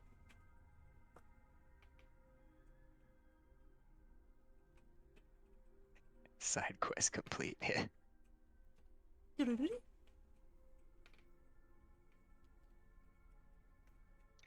Has the sun gone down yet, Faye? I would say that at this point, by the time you're making it back to the city, sunset is in motion. The sun hasn't yet sunk over the horizon, but it is in the process of doing so. Well, does everyone want to head back to the Low Lantern Tavern? Perhaps we can get a... We don't really know what Amric looks like, but I feel like we might know him when we see him based on who he's with. Or perhaps how he's dressed or carries himself. There's a familial resemblance. Certainly. Morlock was pretty large, if I remember correctly. I believe he had a tree trunk hands. something like that. He could definitely win in an arm wrestling competition. But he gives good hugs.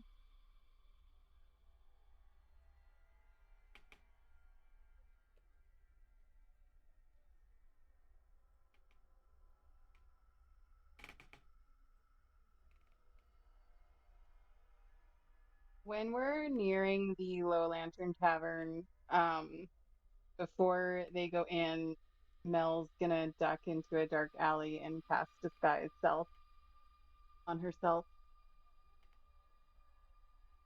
Okay.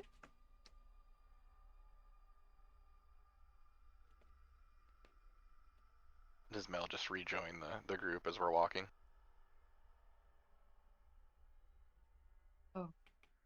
Oh, it's me. Whoa.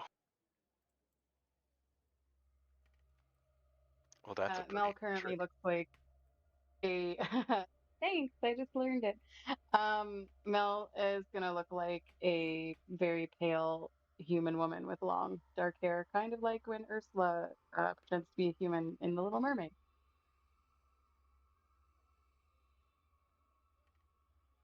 Okay. Mel, does the sun still bother you when you do this? Yeah, Oh. yeah, this is purely an illusion. Well, the sun bothering you or people bothering you, at least you can cross one off. That's very true.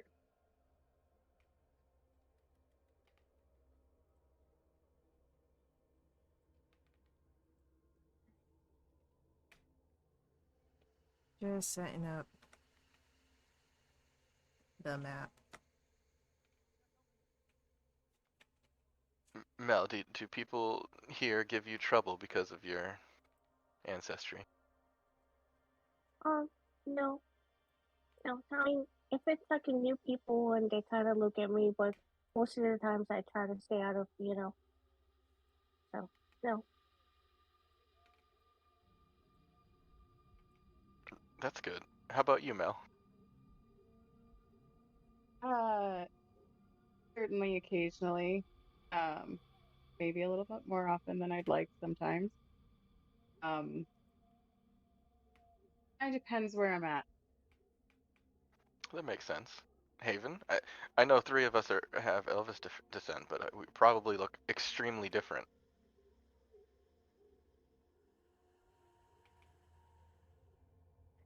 Remember what I was telling you about Ernesto? They're not.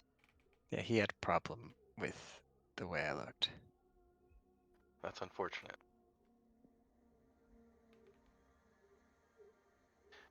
Some of the children in the outer city have noticed that I look a little different. And they keep asking me where I'm from, and I keep trying to explain it. They don't quite get it. They just keep saying upstairs. And I try and correct them to upstars, and they don't get it.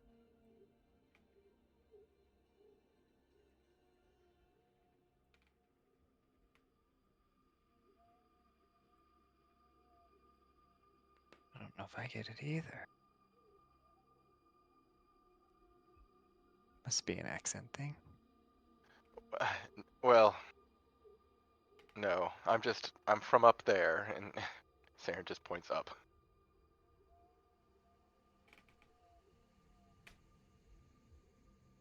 Are you like undead?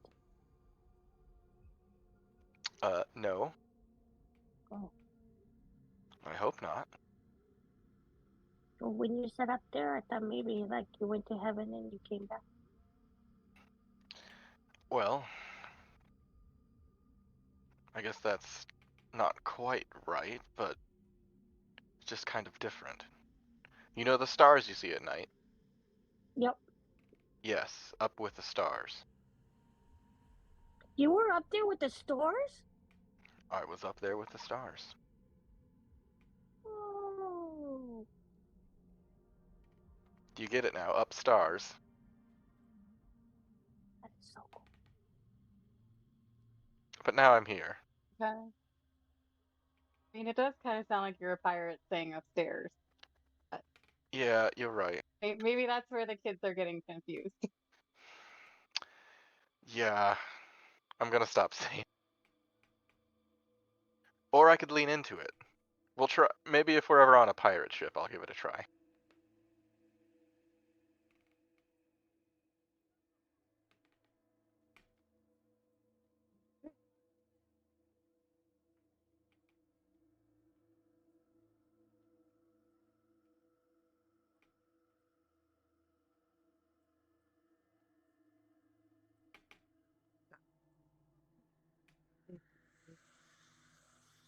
I think I just closed all my windows down, including Pixel Chat.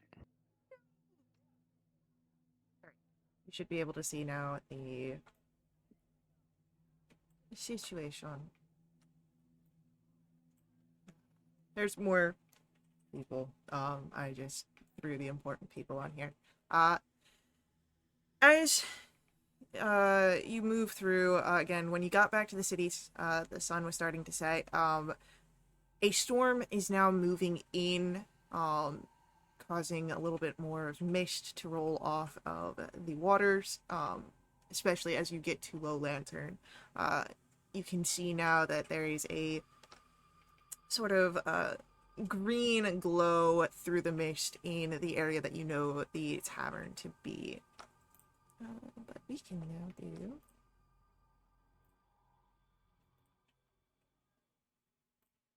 Low Lantern sounds. So...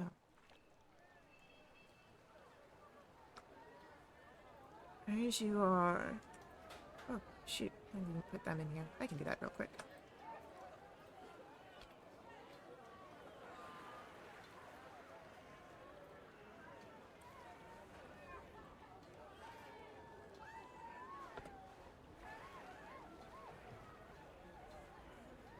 Alright, so... As you are approaching the tavern, what is it that you do this evening? I think our first plan was just kind of wait around a little bit outside to see if we see Amric come in. Or someone that we presume to be Amric.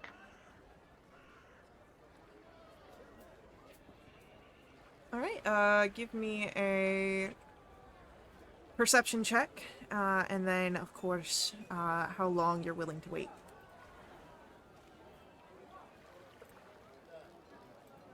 How close to sundown are we?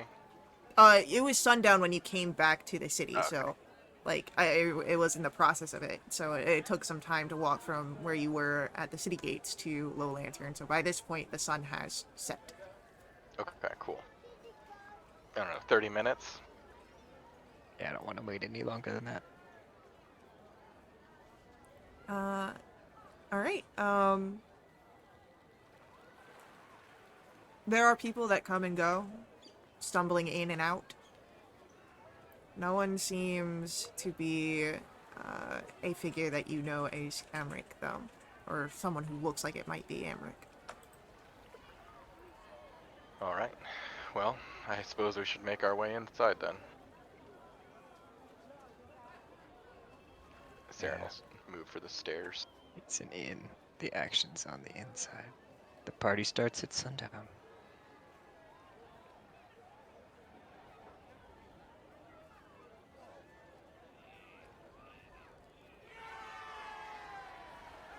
Alright. Sounds like a party. Yeah. It is a party. This So, this guard just let us go. yeah, he's just kind of watching, keeping an eye out. Seems to be one of the people here that are actually part of the staff. Was he one from earlier or a different one? He does not seem to be the one that you met earlier. Okay. I head past him and go down the stairs. Now that we know which way we're going, seems less suspicious, hopefully. Yeah. Yeah, totally. Entering in, down in the tavern deck, there is, again, a bit more festivity than when you had been here earlier. More people, and a figure calls out to you as you turn from around the stairs. Well met! My name is Larila Thundrith, but all the folks around here call me the Captain. If you're thirsting for a beverage or looking to gamble, you've come to the right place. But watch your step. Things can get pretty messy around here. The woman you see is, of course, the captain, who you've heard of before. Middle-aged human. You see that on her shoulder she does have a crab that just seems to be hanging out.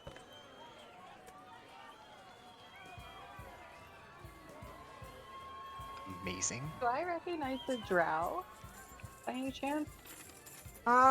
You definitely recognize them as a drow, but they do not Sure. seem familiar to you. Okay, so they wouldn't also maybe run in the same circles as Mel. Probably not. Okay. Saren's gonna awkwardly wave to the captain as they're all greeted, and then go walk up to the table to ask a question. As I'm walking over, can I look around to see if I think anyone here might be Amric? As you look around, no one seems to be of high class enough to be, Amric.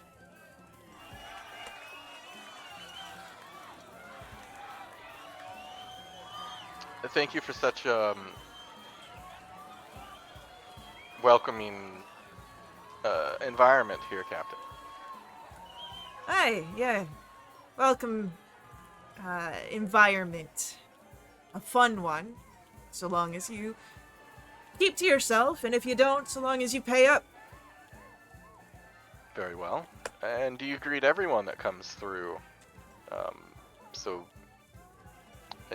warmly? Only if I don't recognize their faces. Okay, so you do recognize your regular patrons then as well? I recognize the people with enough vices to settle themselves in here fairly often. Okay, well, I am looking for someone to have a conversation with them. I heard they frequent this establishment quite often. Look, I'm not one of those informant types. You're welcome to look around. You're welcome to talk to the people. But all I'm saying is that if you get yourself into a bar fight, because you've been sticking your nose into places it ain't wanted, you best be able to manage yourself. And if you cause any damages, you best be able to manage that bill. My boys won't be doing nothing unless it protects this place. Very well. Then I'll be on my way, and don't worry, we won't damage your place or your boys. She gives a nod at that and raises a pint before taking a drink. Saren will give a nod and then walk away. Kind of get back over by these other stairs. Just let everyone know I don't see anyone who might be Amric. I think we should check below deck. And then Saren will walk down below deck. I will follow. Which staircase are we? We're probably coming out the southern one, huh? Yeah, the southern one is the one that goes down. That makes sense. As you settle down to the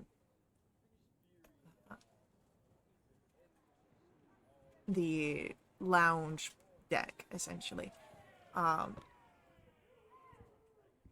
It is filled with oil lanterns at this point.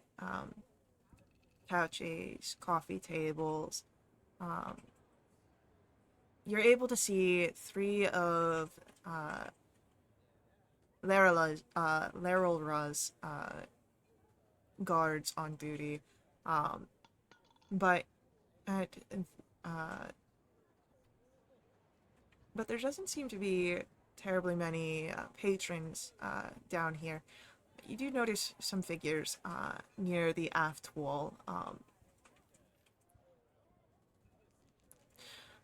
A quote-unquote young man, dressed in fineries, is relaxing on one of the couches. He's feet on the table, eyes across the room. You would notice that he has two interesting figures near him.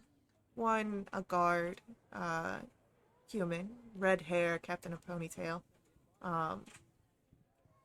The other, a small, devilish creature that sits on the couch near him. And I can get you a picture of Emmerich here.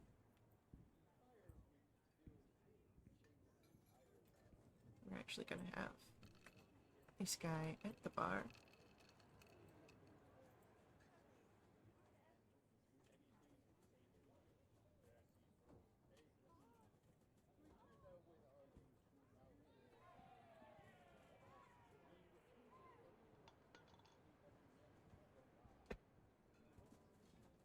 There's Emmerich.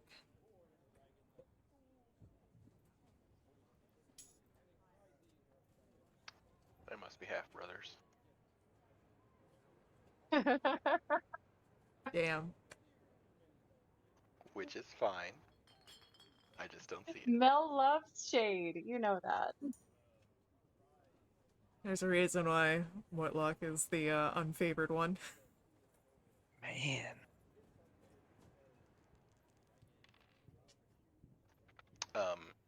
Saren was kind of say to everyone, I think he's at the other end. I think that's going to be our guy. Do you want to perhaps... A good bet. Yeah, I think so. Do you want to perhaps wait at the bar or those couches there on the left, just in case things accelerate quickly? I can always teleport to safety if things go poorly. Just take it one step at a time, Saren. Will do. Do you need me to approach with you? Perhaps you could stand menacingly behind me. Maybe that might be nice. I didn't know if you wanted to go for like patron with bodyguard vibes or just acquaintances vibes. Well, I think I'm going to lean into the "we're the flaming fist and you should really come with us" vibe. Understood. We'll see how it goes. I mean, should we all look like we're from the same group, or should some of us not be associated with you in case this doesn't work and we need to try someone else? Although it's probably pretty obvious because all four of us are chatting right now, and there's like nobody else here. I think you just answered your own question then. Yeah, I think it might be pretty clear. Is he looking our way?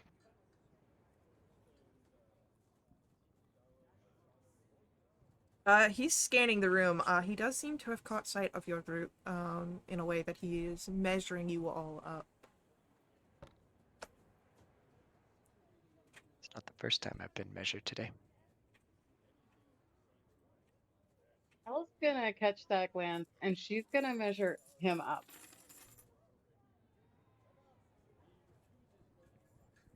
A almost predatory grin crosses his face at the returned look. Mel will grin devilishly back. Saren's gonna make his way over to him.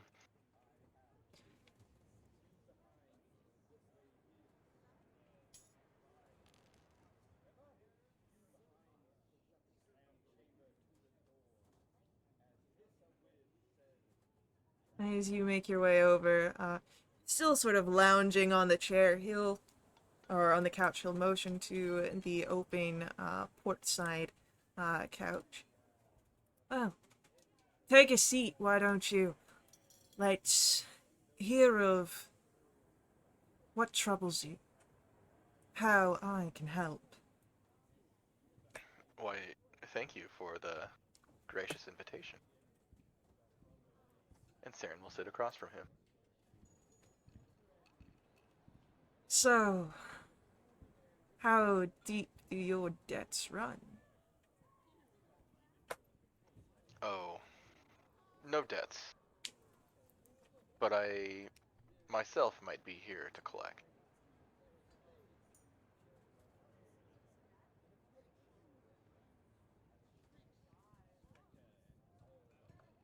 I can assure you that not run into any sort of financial issues. No, nothing financial.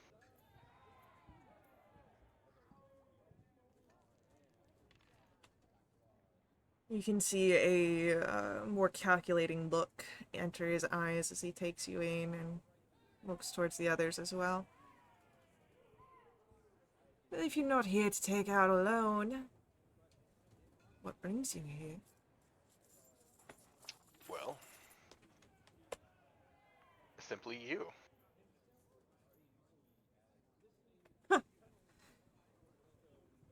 I suppose I'm supposed to be flattered then? Well, depends on how you can help me and how you might be able to help yourself.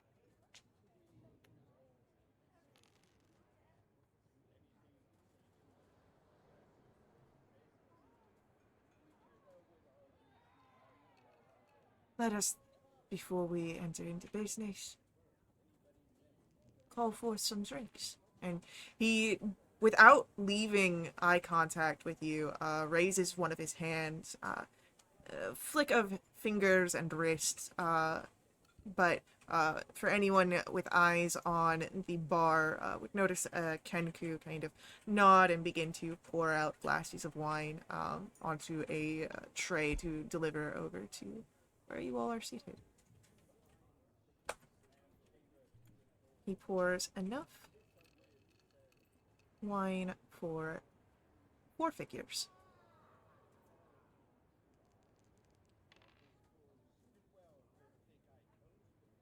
Saren's still just eyeing him. He's, the wine is delivered.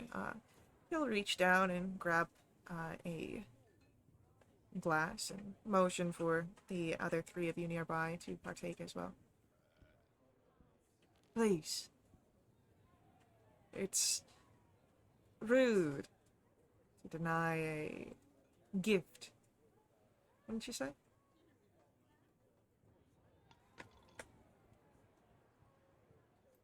It Can could we be. tell what vintage it is? Yeah, go ahead, roll me.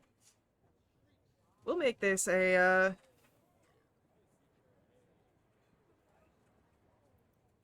I'm gonna make this a straight intelligence roll. Okay. I guess I'm a wine connoisseur because I got a 17 plus 0.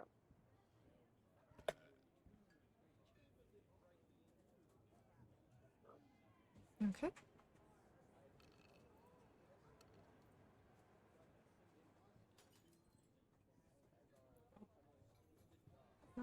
We'll say.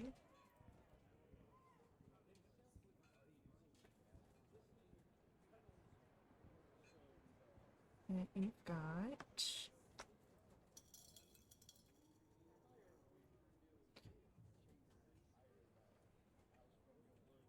It is a red wine that you have here, and Oh, is it Baldur's grape? it is not Baldur's grape.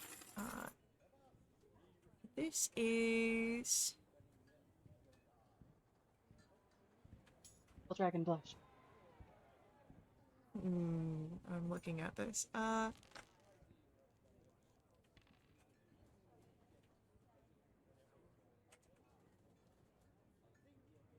We're gonna say that this is Verduskin Dark. It is dark, heavy, sweet. It burns with you when you drink it, as it is quite high in its alcohol content.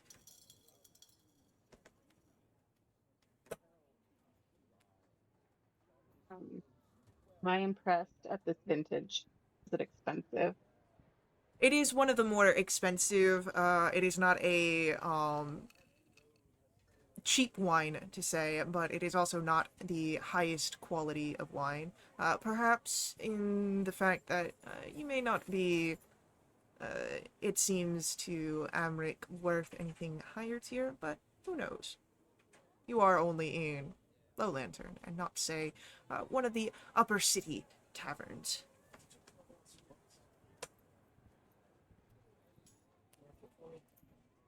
A check we can make to see if it's poison. I would say a medicine check to see if there's any poison here.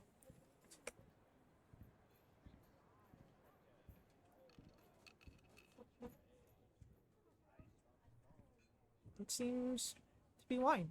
No trace of poison.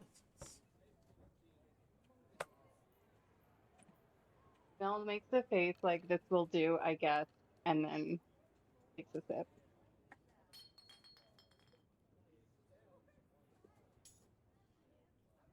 Yeah. There's again that burn as it goes down, as you expected, of the blend. But otherwise, you seem fine. Saren isn't going to touch a glass. He's all business here. Roll me an insight check here, Saren. 19. There seems to be some offense that you do not take an offered glass. That's fine.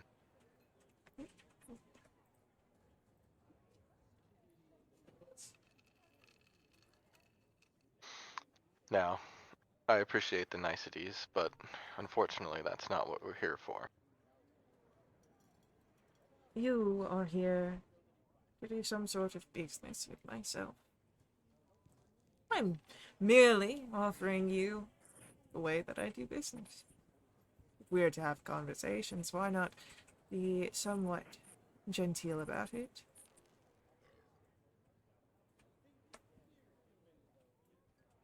Well, perhaps I just need to be a touch more transparent. We're from the Flaming Fist, and we would very much like if you would come with us. Don't you know who's paying your paychecks? You're from the Flaming Fist. You'll head on out and do what you wish.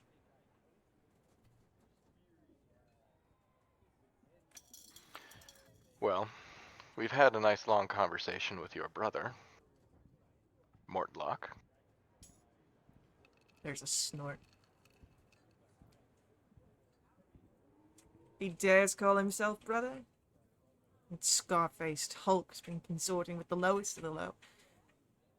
He means to bring ruin to the great family of Van Thumper. Is that right? It is. And how is he planning to do that? As I said, he's consorting with the lowest of the low. And you aren't. Far from it. What I have here is a business operation. People need money and I provide it. I need a space to do business. I've worked it out with the lovely captain up above. It's renting a space. Nothing more, nothing less.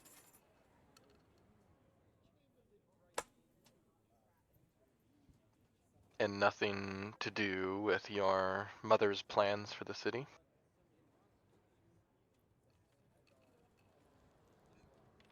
My mother's plans for the city are to bring it to greatness.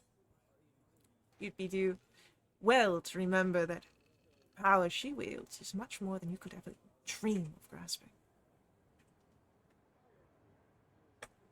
Perhaps you aren't wrong there. And I think a conversation with your mother is in our future.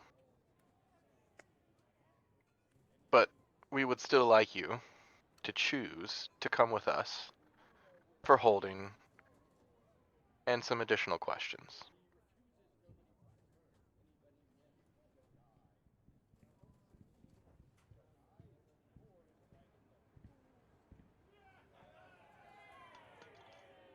And why would I do that? You like your money, right?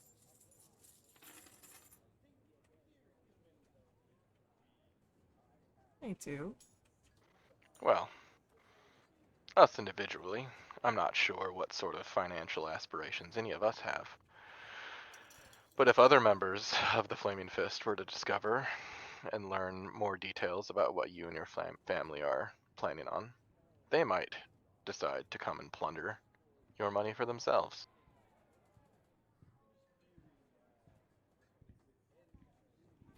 Man, this is making me wish for the days of 3.5 where you had a I'm gonna say, make this a intimidation roll. That's a 5.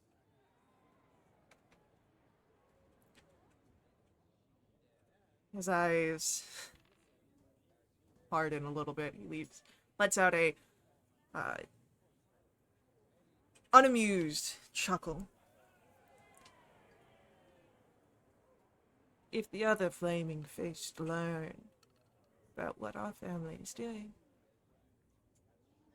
they'll keep their mouths shut because they know that we can pull all of those funds away in just snap of our fingers. It seems that your thoughts of heroism are clouding you to how the real world works.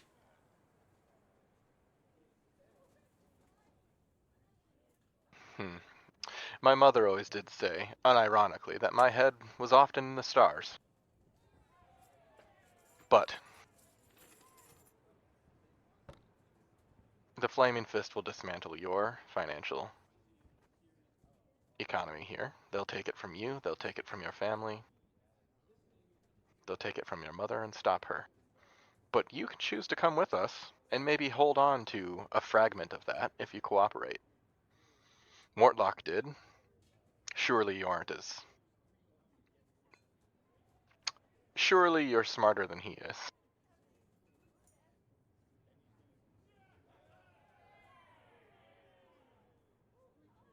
Make for me.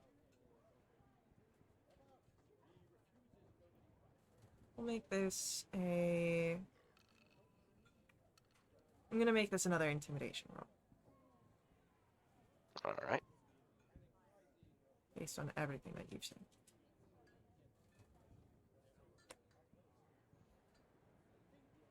19. 19. Almec seems to consider your words. And as they hang in the air, this is unfortunately where our session ends this evening. So, we will see what happens here with the Van Thamper son in the Low Lantern Tavern in our next episode. I want to say thank you to our players for playing. I hope you guys enjoyed this. Thank you to our viewers for viewing. I hope you guys enjoyed this as well. I'll see you all in our next stream, but until then, head over to wildawitch.com. Check us out there. Join us in our Discord if you want to jump in a game yourself and keep up to date with all of our announcements. And if you want to follow us for our live streams, that's happening here on Twitch, but our VODs go up on YouTube. And of course, as always, may the ever-burning light forever guide your steps. Laters.